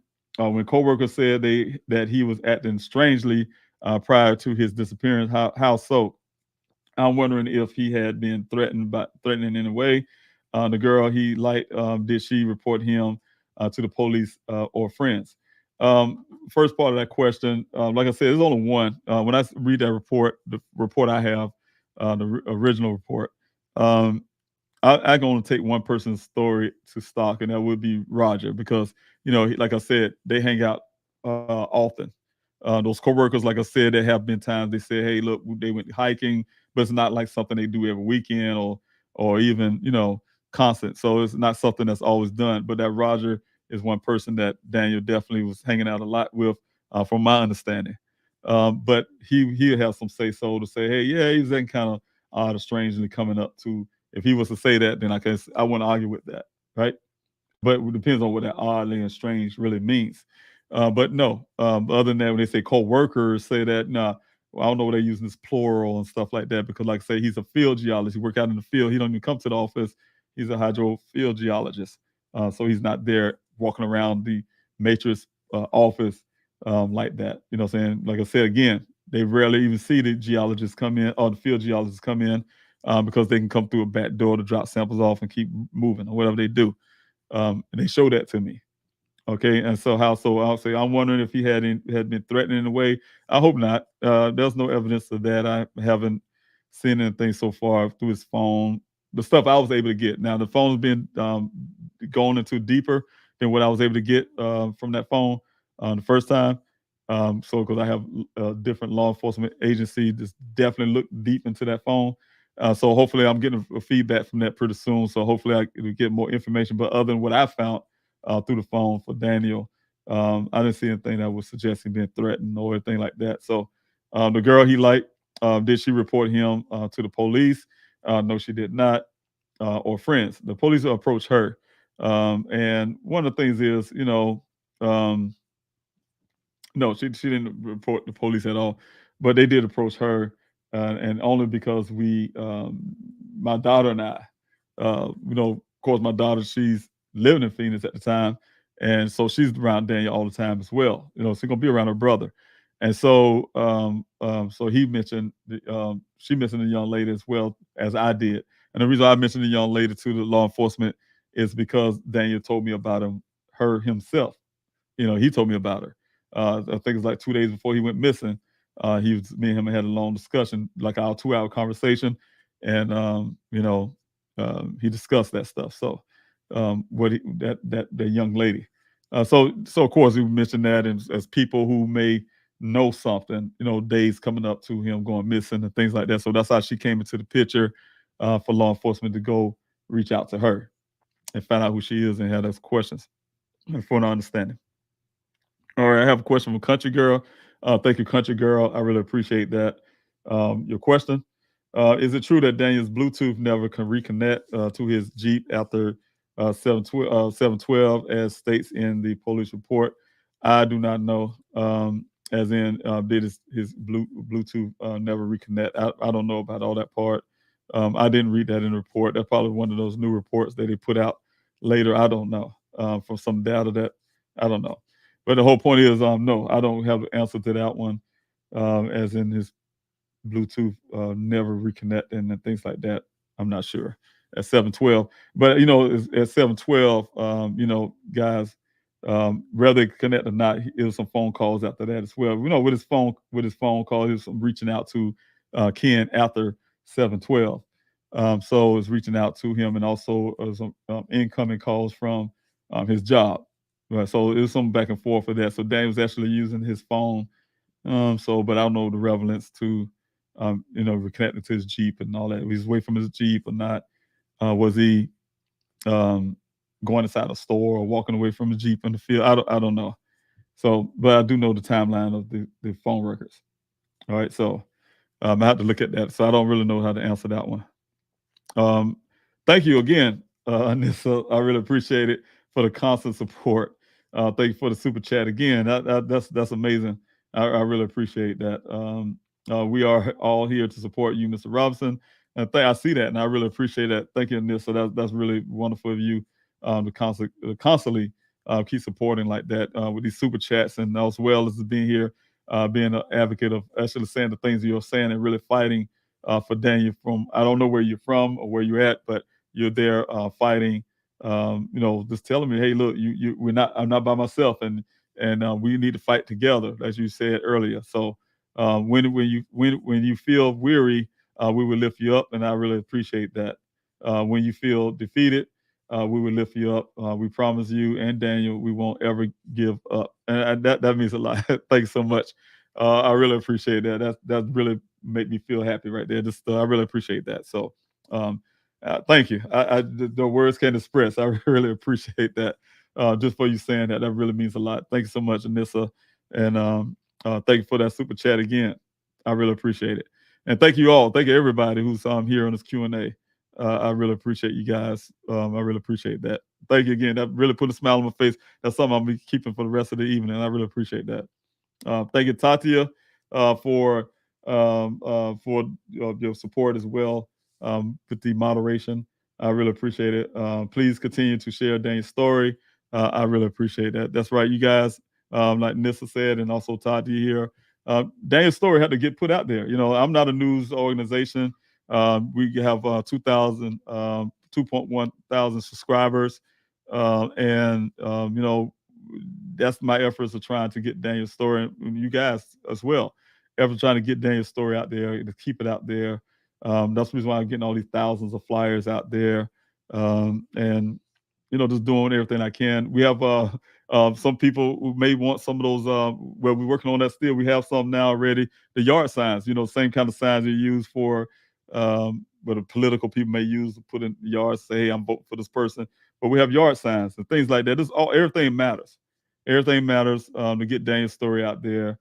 Car magnets to put on the car. Get Daniel's story out there. You ride on the side of the road. I remember, I'll make you laugh, you guys.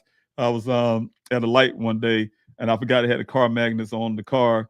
That it just like this right here behind me, and give all the information. And then I was sitting at the light, and this guy was looking at me. It's like he was looking at me, and I'm like, why is he just looking like that, And it dawned on me, I had the car magnet. I said, you know what? I got the car magnet on there, Daniel's story. So everywhere I go, people sitting there reading and getting the phone number and things like that. So every effort I can, everything I can think of to try to keep Daniel's name out there, that's what we do.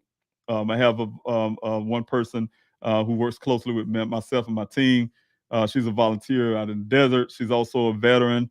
And she also went out and got her own car magnet. And her car magnet looks just like this again, but hers is a little better. Got the big QR code sitting there. And I said, you know what? My car magnet is either upgrade, and I need to put it like the flyers and get those QR codes on there.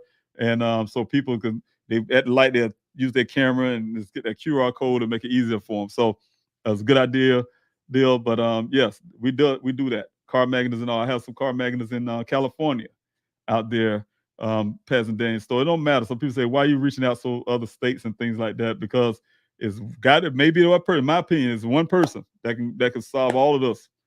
They happen to move that day. They live in California now. They live in Florida somewhere right now, and or they know somebody who they heard something, and they want to go ahead and come clean or whatever case may be.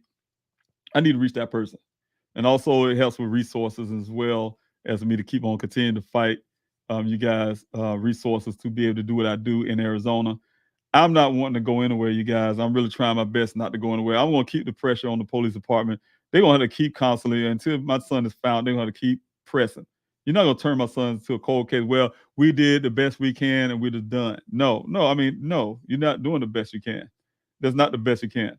The best you can would be just like they found Osama bin Laden over there in another country. You find my son. You can find people. You have the technology. You know what happened. You will find it. You know what I'm saying? If you're really looking for it, you find it. I'm looking with the little resources that I have, and I'm saying with little resources, meaning that the little ability I want to use is to. I'm not law enforcement. I can't break down somebody's door, interrogate somebody, or whatever case may be. I can't do. I have limits. So I had to sneak around and get information that I have now. So I get my information through my sources and methods on my own, and they should be able to do it with all the resources and law backing they got. So they should have some of the things I have they don't have. They should have gotten it easier than I had. Have gotten it just really easy. So all right. Thank you, Tatia. Also, thank you, Colette, for your question.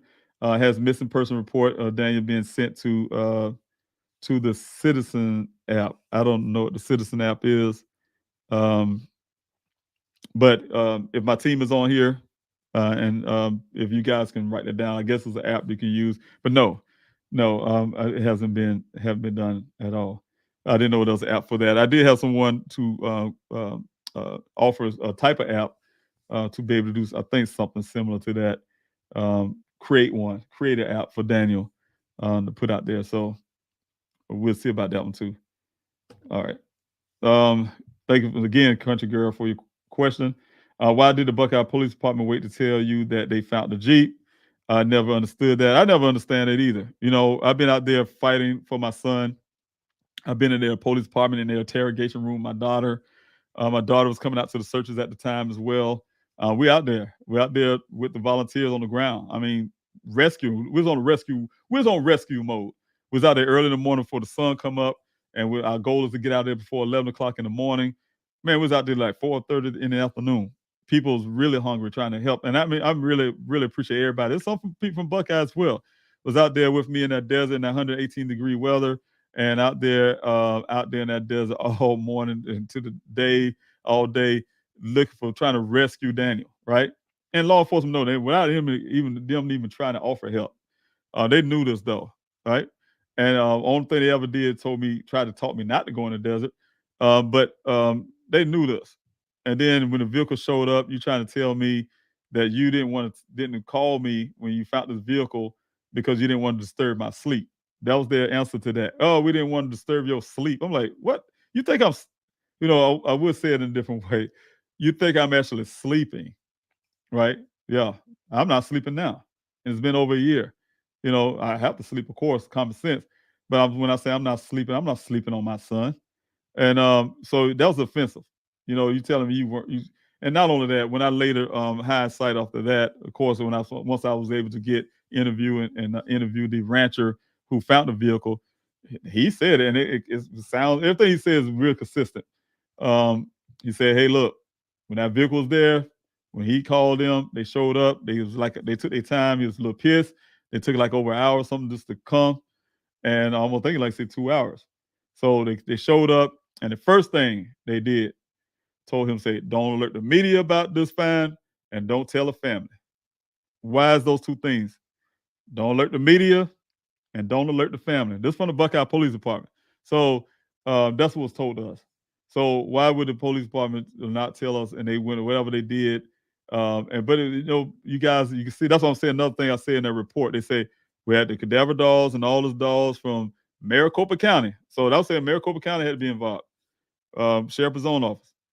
We had all these cadaver dolls from Maricopa County, and that's all the stuff that we had. The helicopter from DPS, the Department of Public Safety, doing low flying helicopter. Man told me, the detective told me, Miss Rowell, you hold your hand in the air, you can touch the bottom of the helicopter. They was flying so low, and he was leaning out the door, or whatever the case may be, looking for Daniel.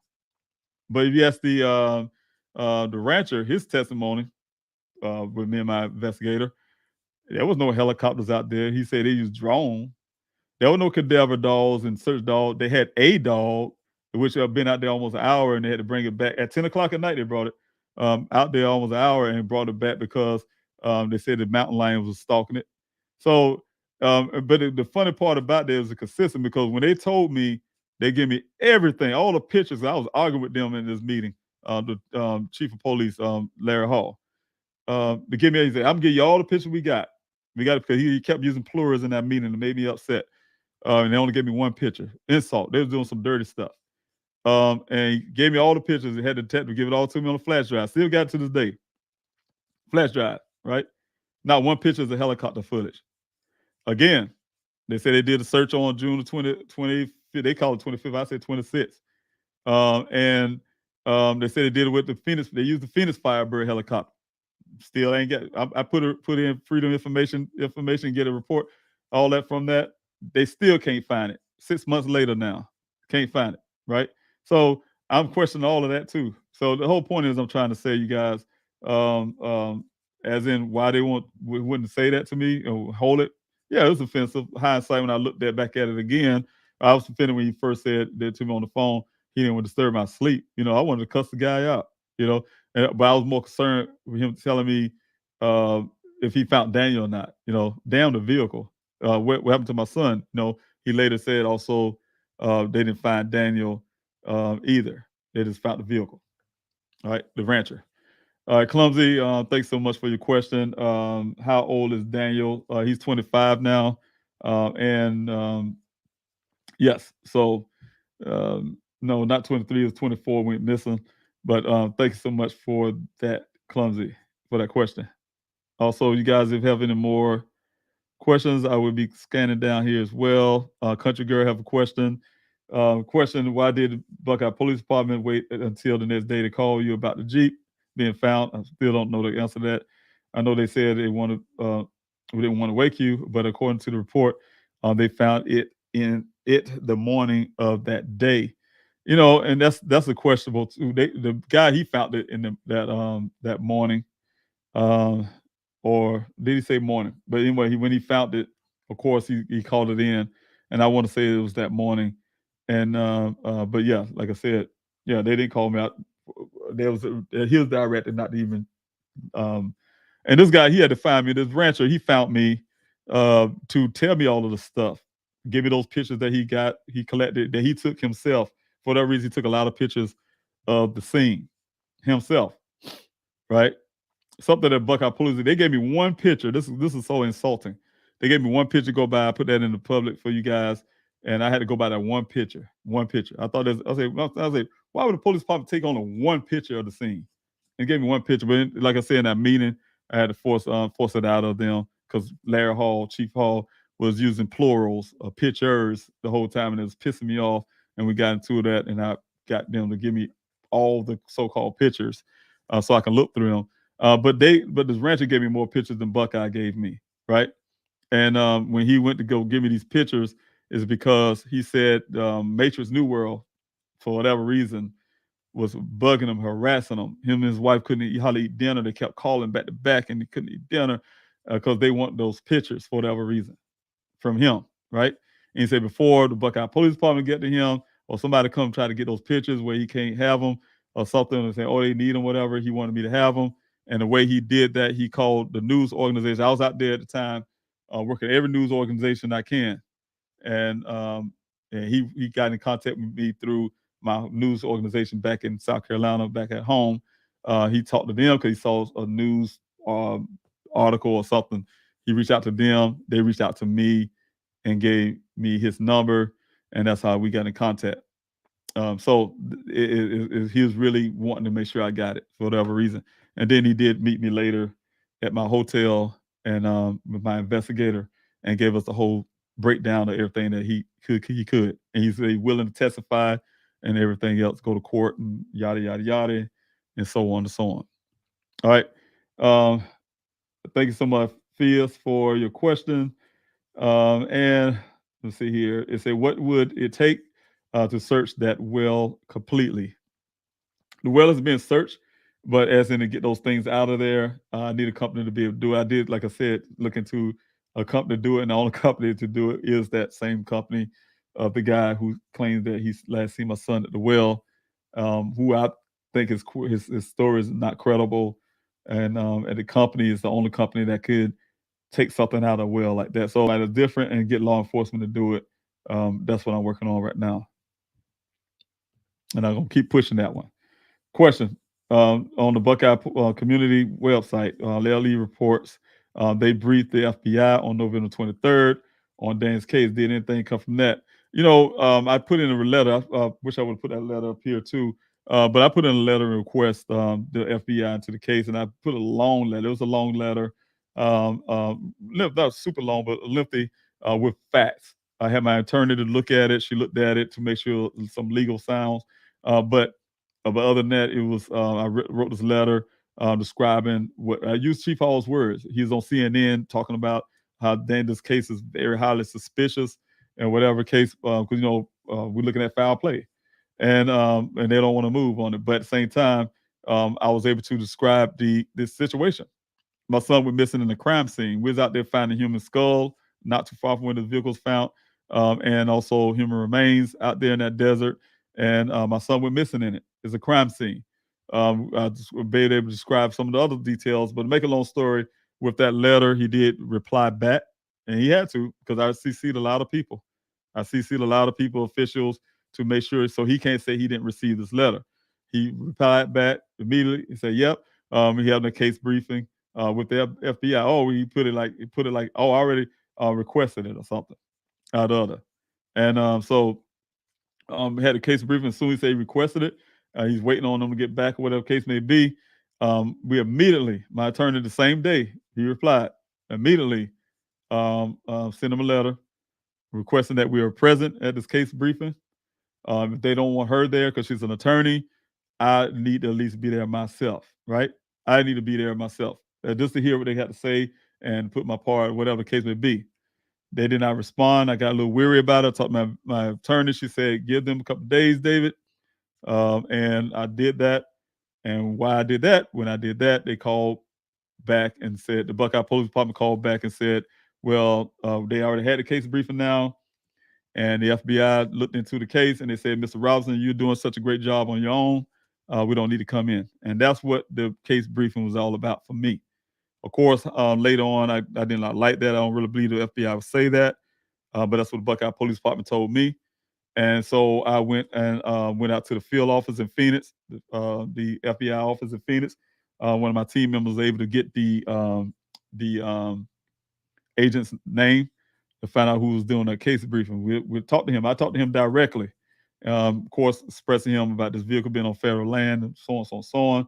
Same guy feel like the Buckeye Police Department did this great job.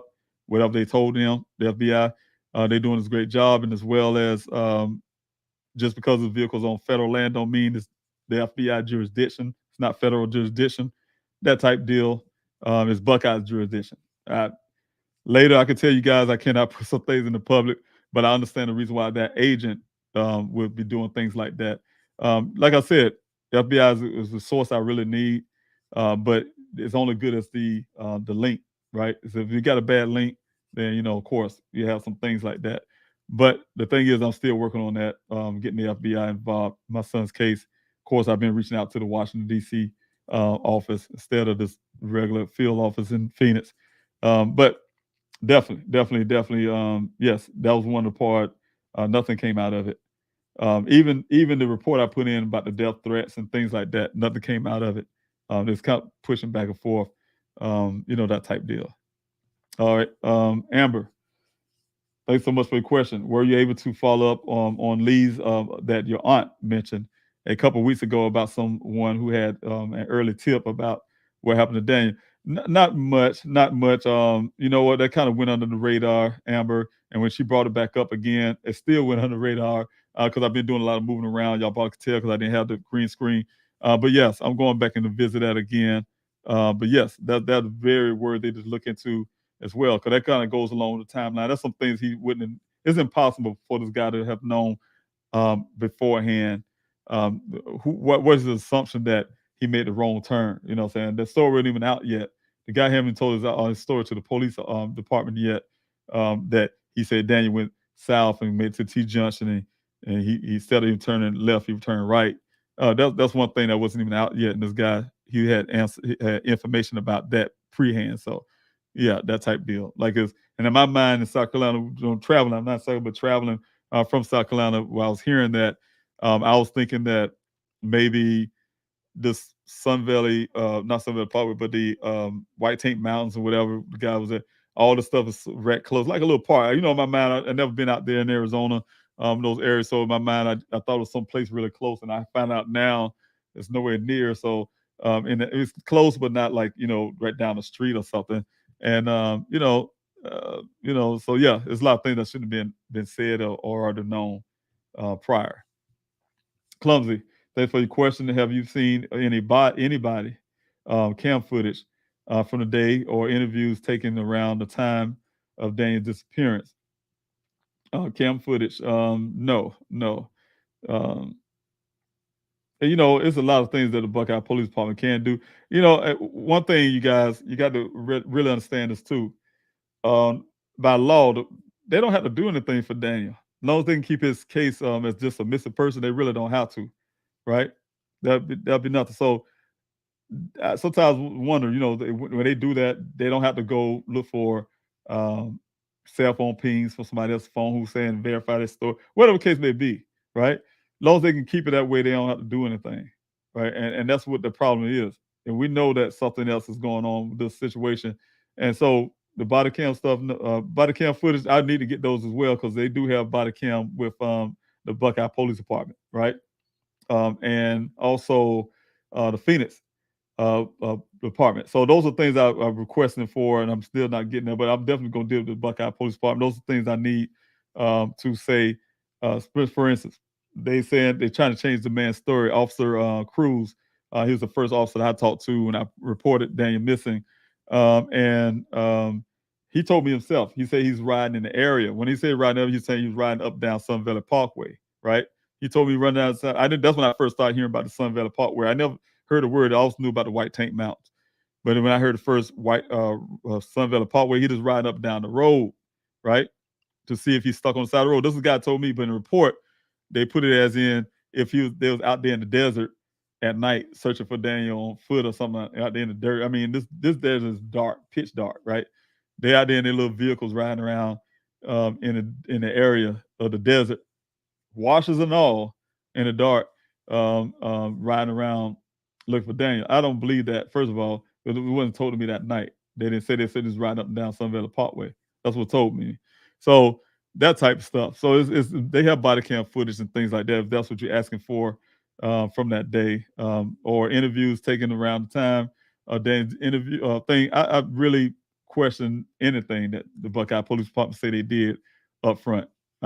Just like they said, they told you guys, they put Daniel's name in the missing what's name is or whatever thing reporter agency. They have done that. I remember when Shiro's Nation again, she said something that on her channel. That was a job at my memory. I went through hell, you guys, just to put his name out on some database. I didn't understand the database stuff. I just know it needed to be there. The officer at the time, I think it took them a few days, some days to even say they're gonna do it. You know, I'm like, why haven't it been done? Why this thing is not on some kind of bulletins, a bulletin report? Why it's not on your Facebook page? They took the time to do that as well. So it wasn't serious to them. Daniel's disappearance was not serious to the Buckeye Police Department, and it was moving slow, and they had to you had to push them along to get them on certain little steps to get things done. Colette, thanks so much for the question.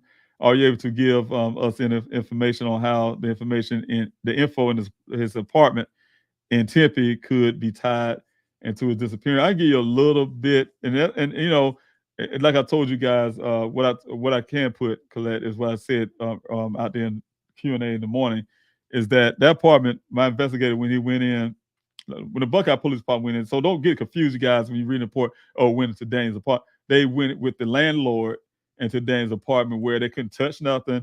Only thing they could do is walk around and they take a picture with their camera without touching anything and walk back out the door. That's it. To see who was in there. That's the only thing they did. As in, when it comes to investigating anything, they did not ask for a warrant. They did not go into it. Nobody gave them permission to do it. Nothing. So they never did, right? But my investigator went in and did his thing. And one of the things he found, like I told you, he reported back to me because I didn't go in the apartment. He went in the apartment before I did. And what he reported back to me was that when I think the pictures I was looking at, he showed to me the whole thing. I was looking at those pictures was that his room was messy, right? And like I said again, I went to the parent mode, and like, no, man, you got to keep your room clean. That's what I'm thinking. As a parent, like I'm going back to parent like he's a kid again. And but no, he's expressed to me, and some things I put out in the public was that the appearance of some other pictures that y'all can't see. So that's another thing I'm saying. Some things is not there, y'all won't be able to see, but those things are there that would suggest that somebody was looking for something, right? And I expressed that to you guys on the Q&A. Where you can see his little desk thing was turned over and stuff was knocked all on the floor, and somebody was looking for something. And was they looking for something at the time of his disappearance, before, after? I don't know, right? And that's the problem we have right now. My investigator may know, but I'm still waiting on some reporting from that. But the thing is, that's one thing that he gave me, is that, right? Because of other stuff that you guys didn't get to see. Somebody was looking for something, but it was no forced entry, right? So the thing is, somebody had to have a key, right? To pretty much, most likely, have a key to get into his apartment to be able to do that. So that's what some of the things we're looking into. And who's to say that didn't happen after so-called this desert thing or before? We just don't know. But this warrants a lot when I put it out to law enforcement, where Tempe should be a part of something that happened in their city, also Maricopa County as well. So it is that type deal, and especially when that storyline, I guess, again, I keep going over and over again, and I can't express it enough. When somebody's changing their story, the story don't fit timeline, don't fit. Once I got physical evidence, once I got that phone looked at and all, I got some information from that phone, and it didn't meet the none of the stuff that's on the phone, as well as his phone record, all that stuff matched together. Right, his phone record that was in the phone, all that. That's the questionable, his timeline and all that kind of stuff. You can't take that story. You cannot take that story. So for Buckeye to be able to use that story as the whole holy grail, like Shields Nation like to say, and base their whole investigation on that, no. For Tempe not to jump in and say they're citizen of Tempe, they're basing their citizens' case or somebody else put it in somebody's jurisdiction, and the case on that story from the website that don't add up. They didn't go look into it to see if this department vetted that story, and if that story stands up, and then make sure that nothing that happened in Tempe. That's a problem. That's a problem. They should be in active too to say, hey, look, let's make sure this didn't happen in Tempe, and we should be handling this right now. That type deal.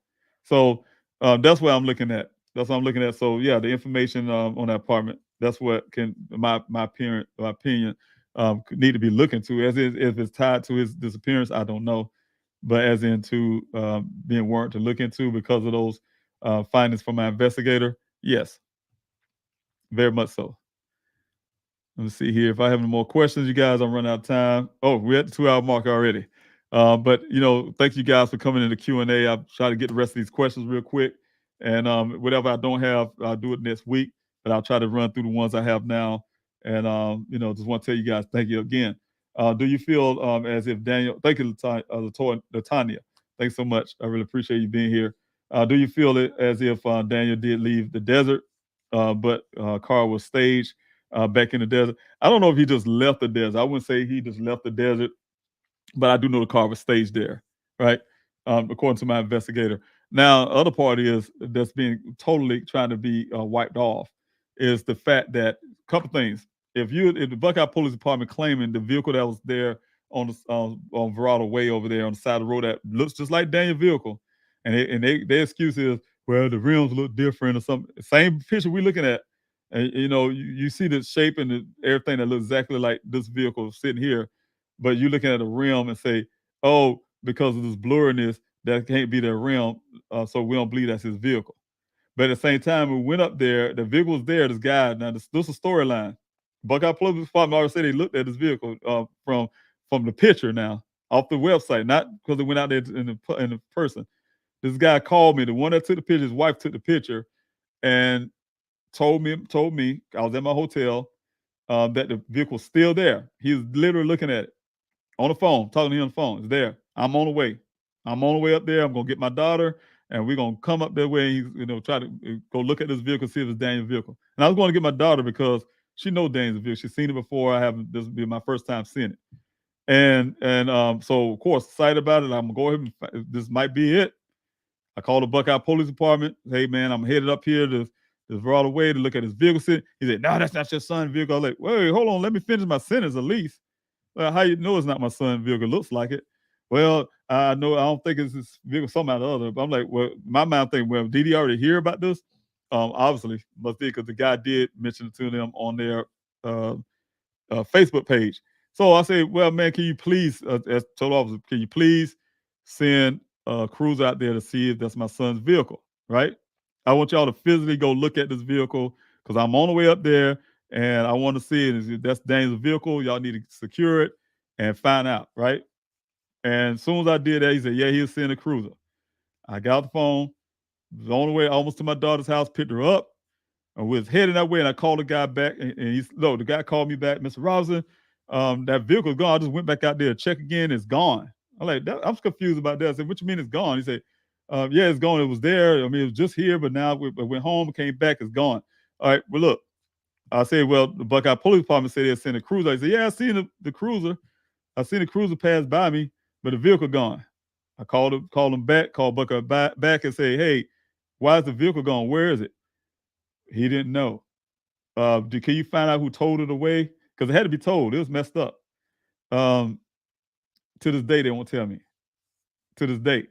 But then 2 days later, here you go, the vehicle showing up in the desert. So, so that's the thing. That's the kind of stuff, you guys, that just don't make sense, right? Just don't make sense. So, yeah, do I feel if Daniel left the desert?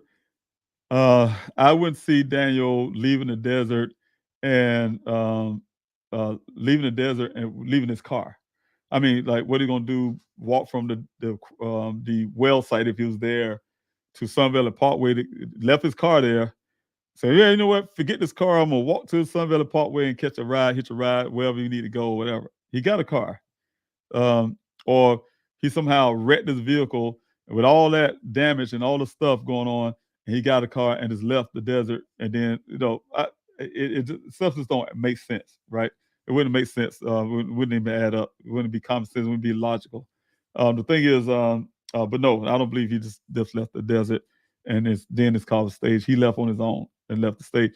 Or if he did leave the desert, and like you say, I guess you're saying if he drove out of the desert and went somewhere else and something happened and then they brought the vehicle, to me, that was more plausible too, right? And the reason why I say that, because that was one of my first initial thoughts in this case, was that something happened. He got just pulled away from the well or away from this area, or he never made him to the well place in the first place. And all these people know each other and are connected. And he, whatever happened somewhere else. And because you guys, I've been out there, I've been working hard, local. My son went missing this place. This way it was said he was last seen. I'm out here looking for son. I'm trying to get people to come out there to help me in the searches. And then I felt that the criminals or whoever had something to do with Daniel's disappearance staged the vehicle there. And I had this before the vehicle showed up. I had this in my thoughts.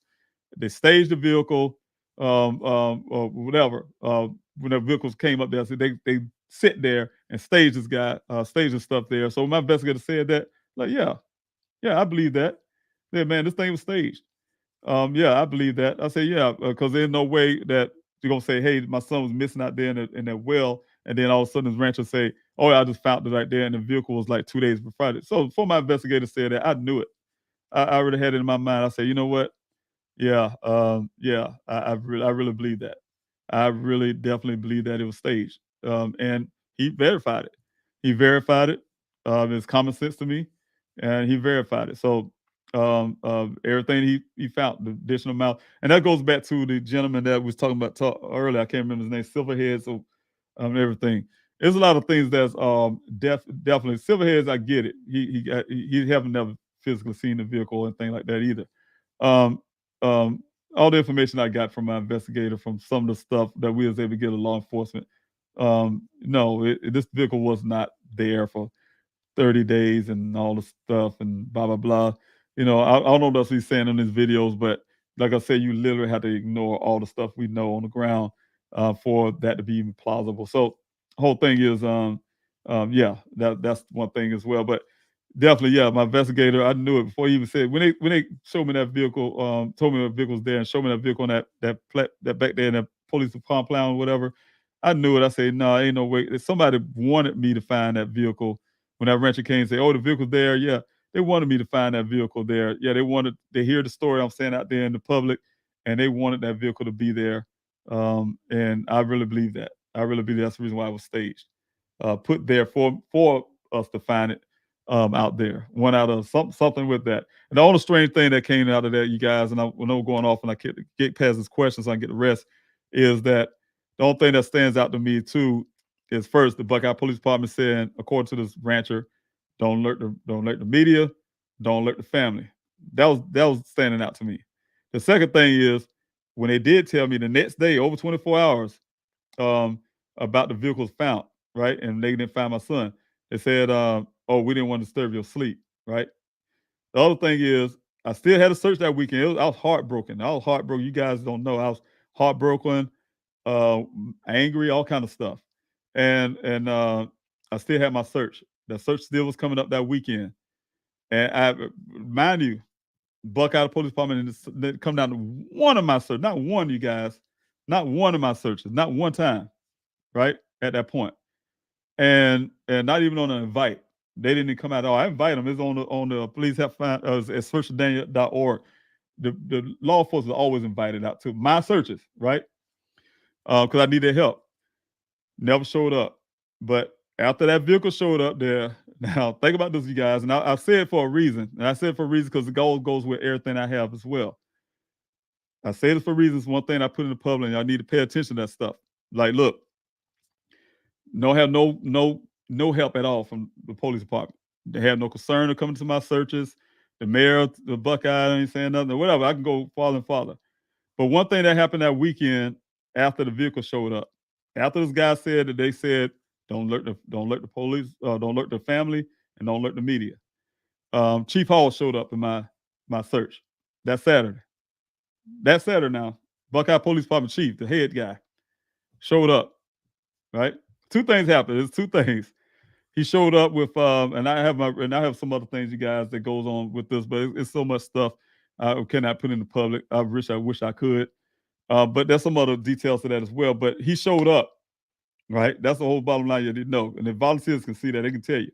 Showed up, come out of this vehicle with my then search coordinator. I didn't know why they was in together. I didn't know, and I know some things now, but I didn't know at the time why he was with him. He showed up late. He never showed up so late before. Showed up late, brought Chief Hall with him. Chief Hall followed him in with his own vehicle. Chief Hall got out of the vehicle. The first thing he did, he almost ignored me and my daughter. We the family. Standing there.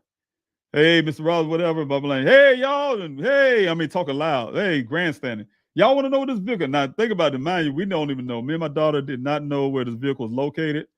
Right here, we didn't know where this ravine was located. We didn't know where it was located. They never took us there. Never told us anything.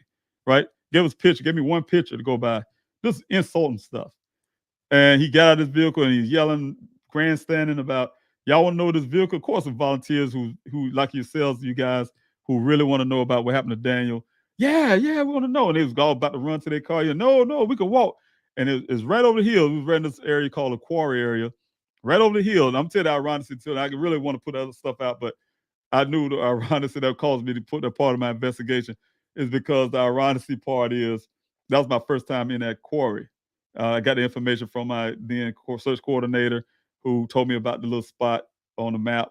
Say, man, you know what, that'd be a good spot to go because no more cars can park their car down in there. I said, okay, good.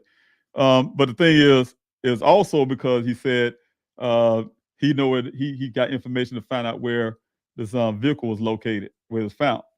They haven't shared that with me. You know, it is the same week that it was found. Buckeye Police Department shared that with me.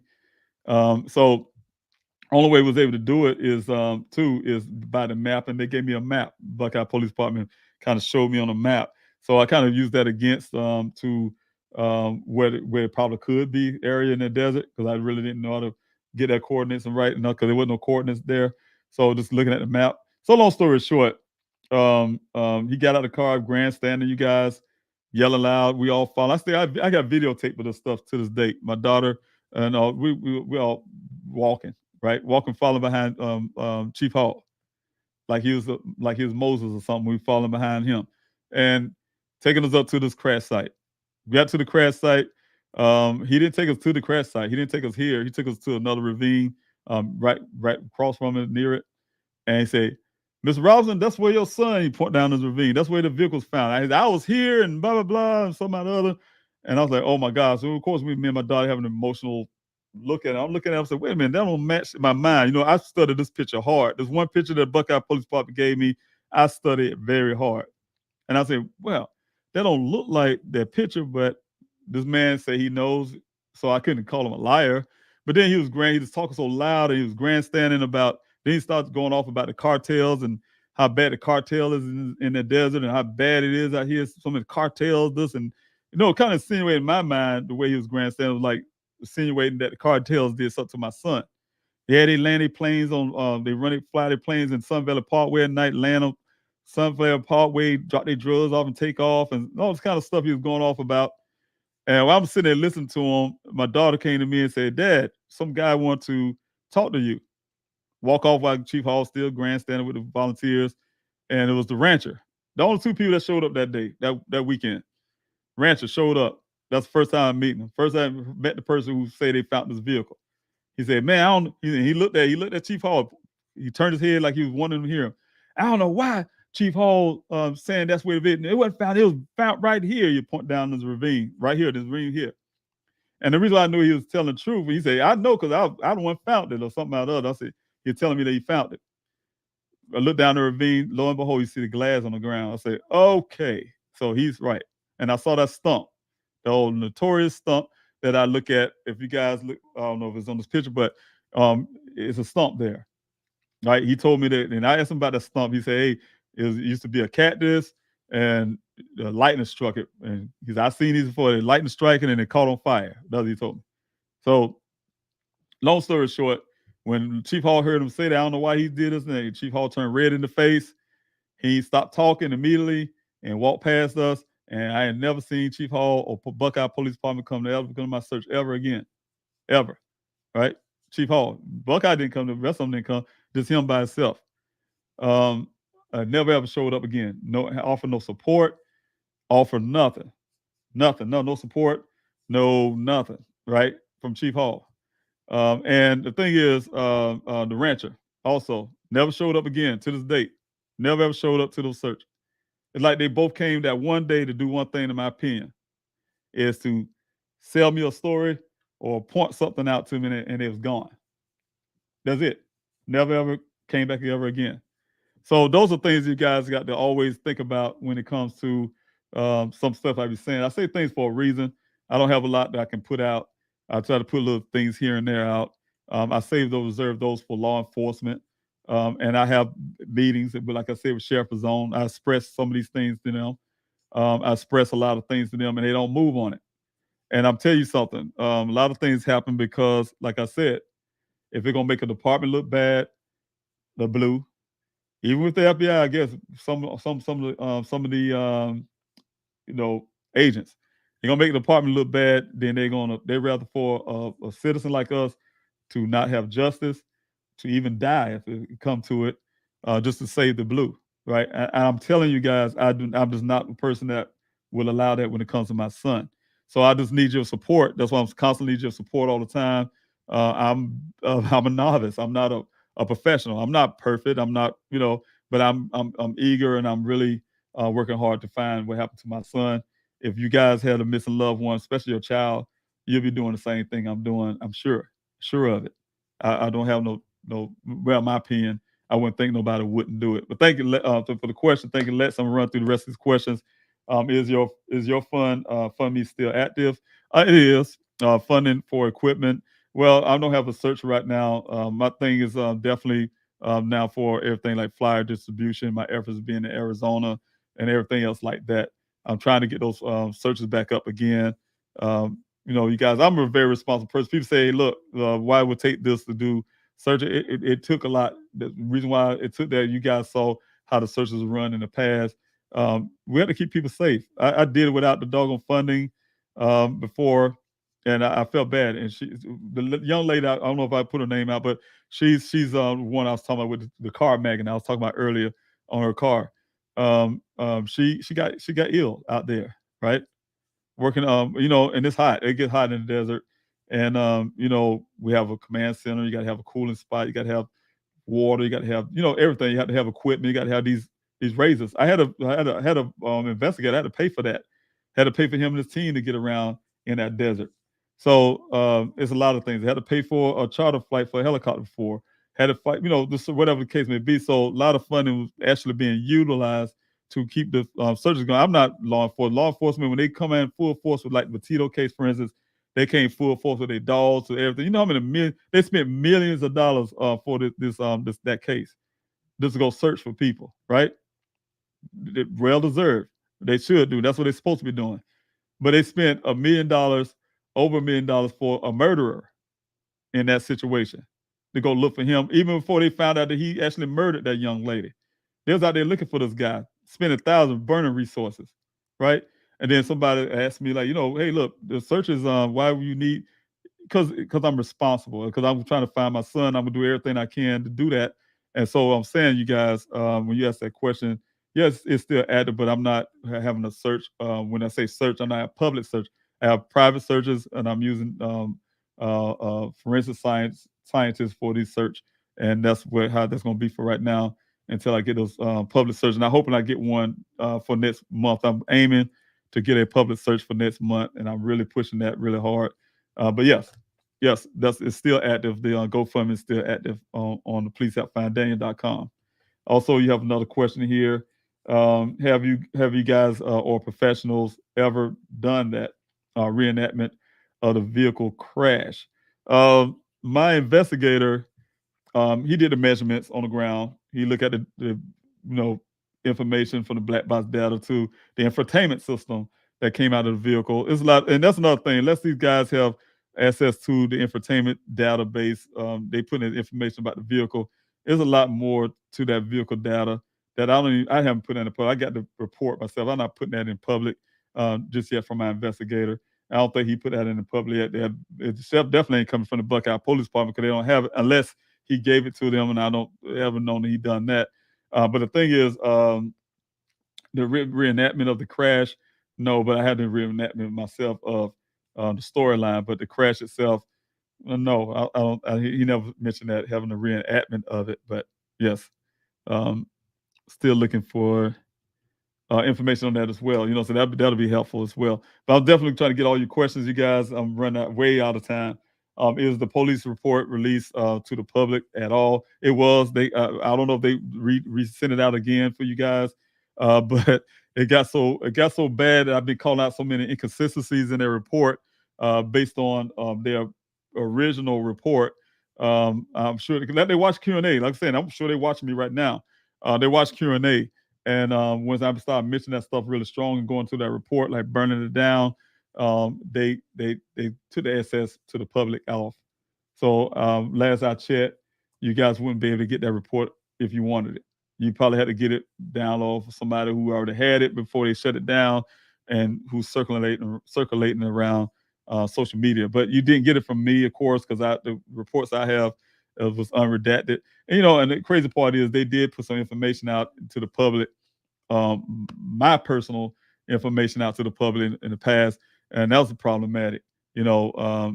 Share some things I've seen that shouldn't be out in the public knowledge. Information, personal information. So hopefully that's still not out there.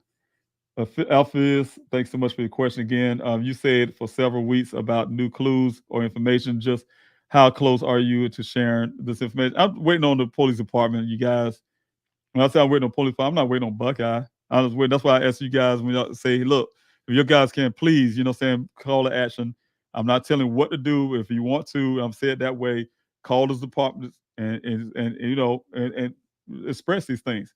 I'm not saying call Buckeye. We've been doing that. I don't have no confidence in that department. I'm not asking them to do no more damage to my son's case.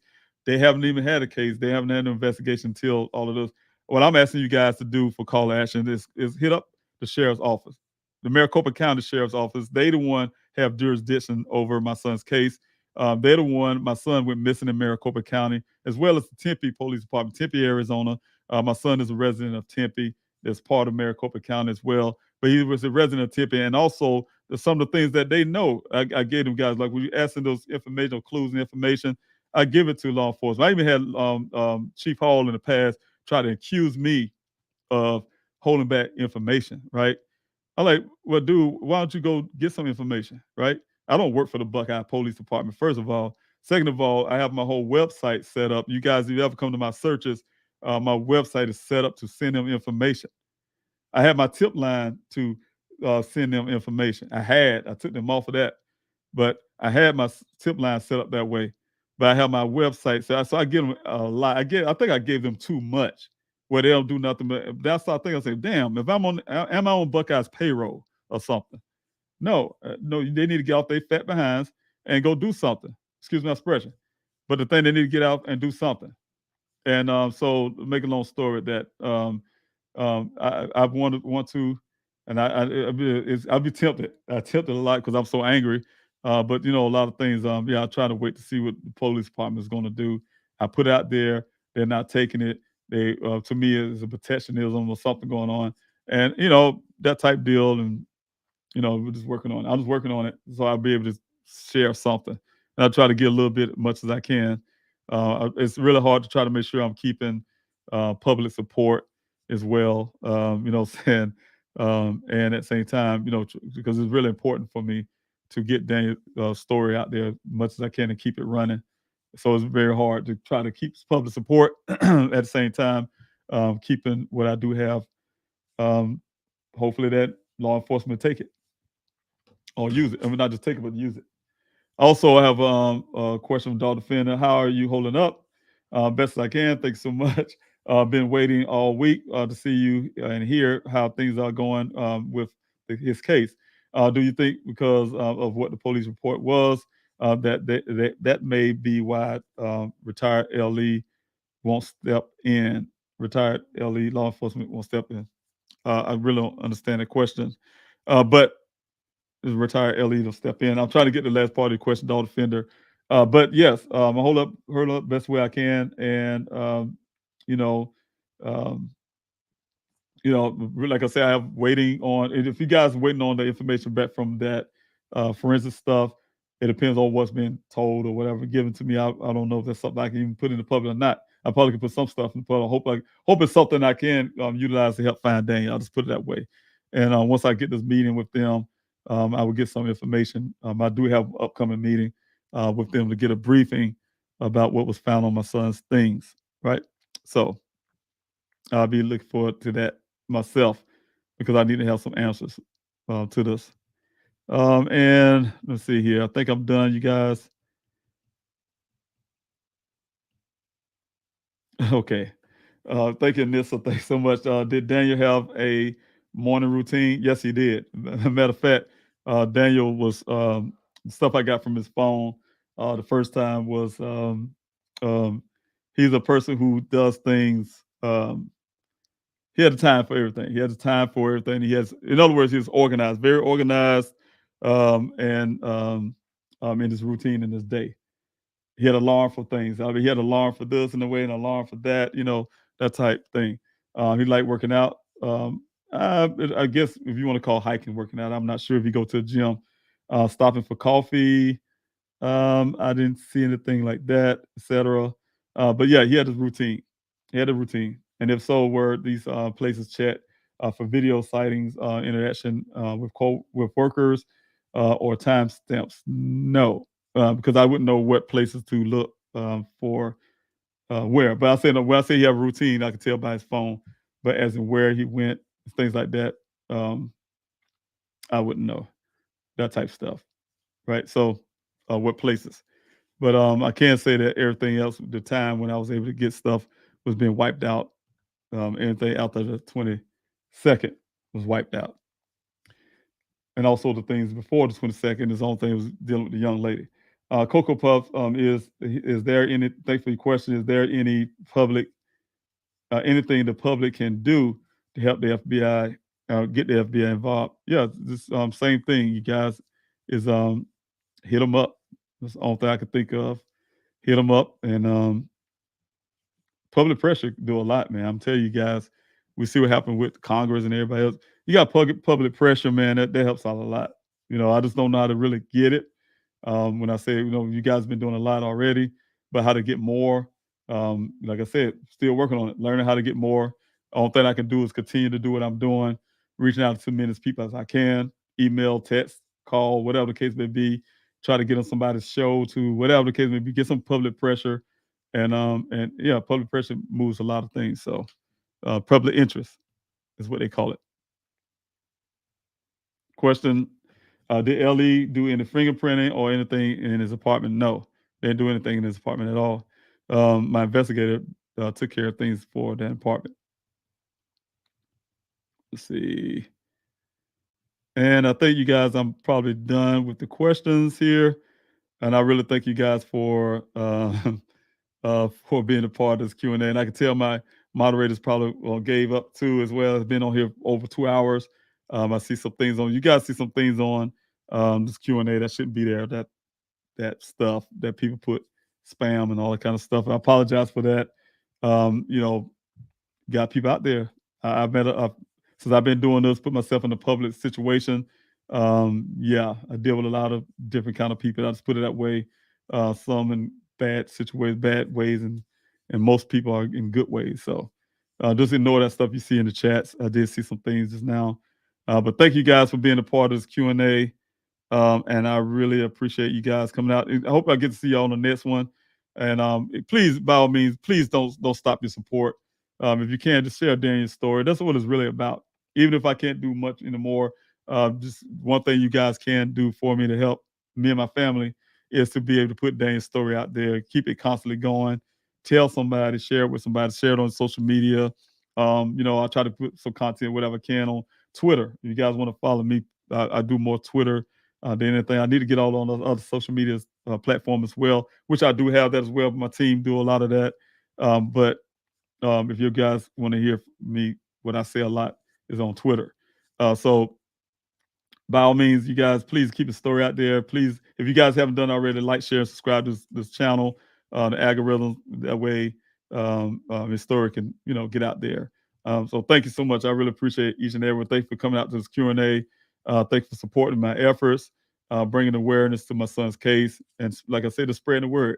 Word of mouth is more powerful than any news platform or anything else, you guys, because y'all know people personally, and somebody else can share the story and keep things going. So thank you again. And don't forget the contact information you see on the bottom. That's the phone number there, as well as the email address for flyer distributions. If you guys want to get some flyers sent to you, you guys want to be part of this Q&A. If you have a missing loved one, you want to share that story. Also leave me a message. Hey, look, like I said, just hearing Anissa earlier, all you guys, saying all your support, it really boosts me along to keep going. I get tired, get weary, but I try not to stop. So keep on going. I'm fighting for my son, and you guys are fighting with me. So thank you so much. I love y'all. Thank you. God bless you.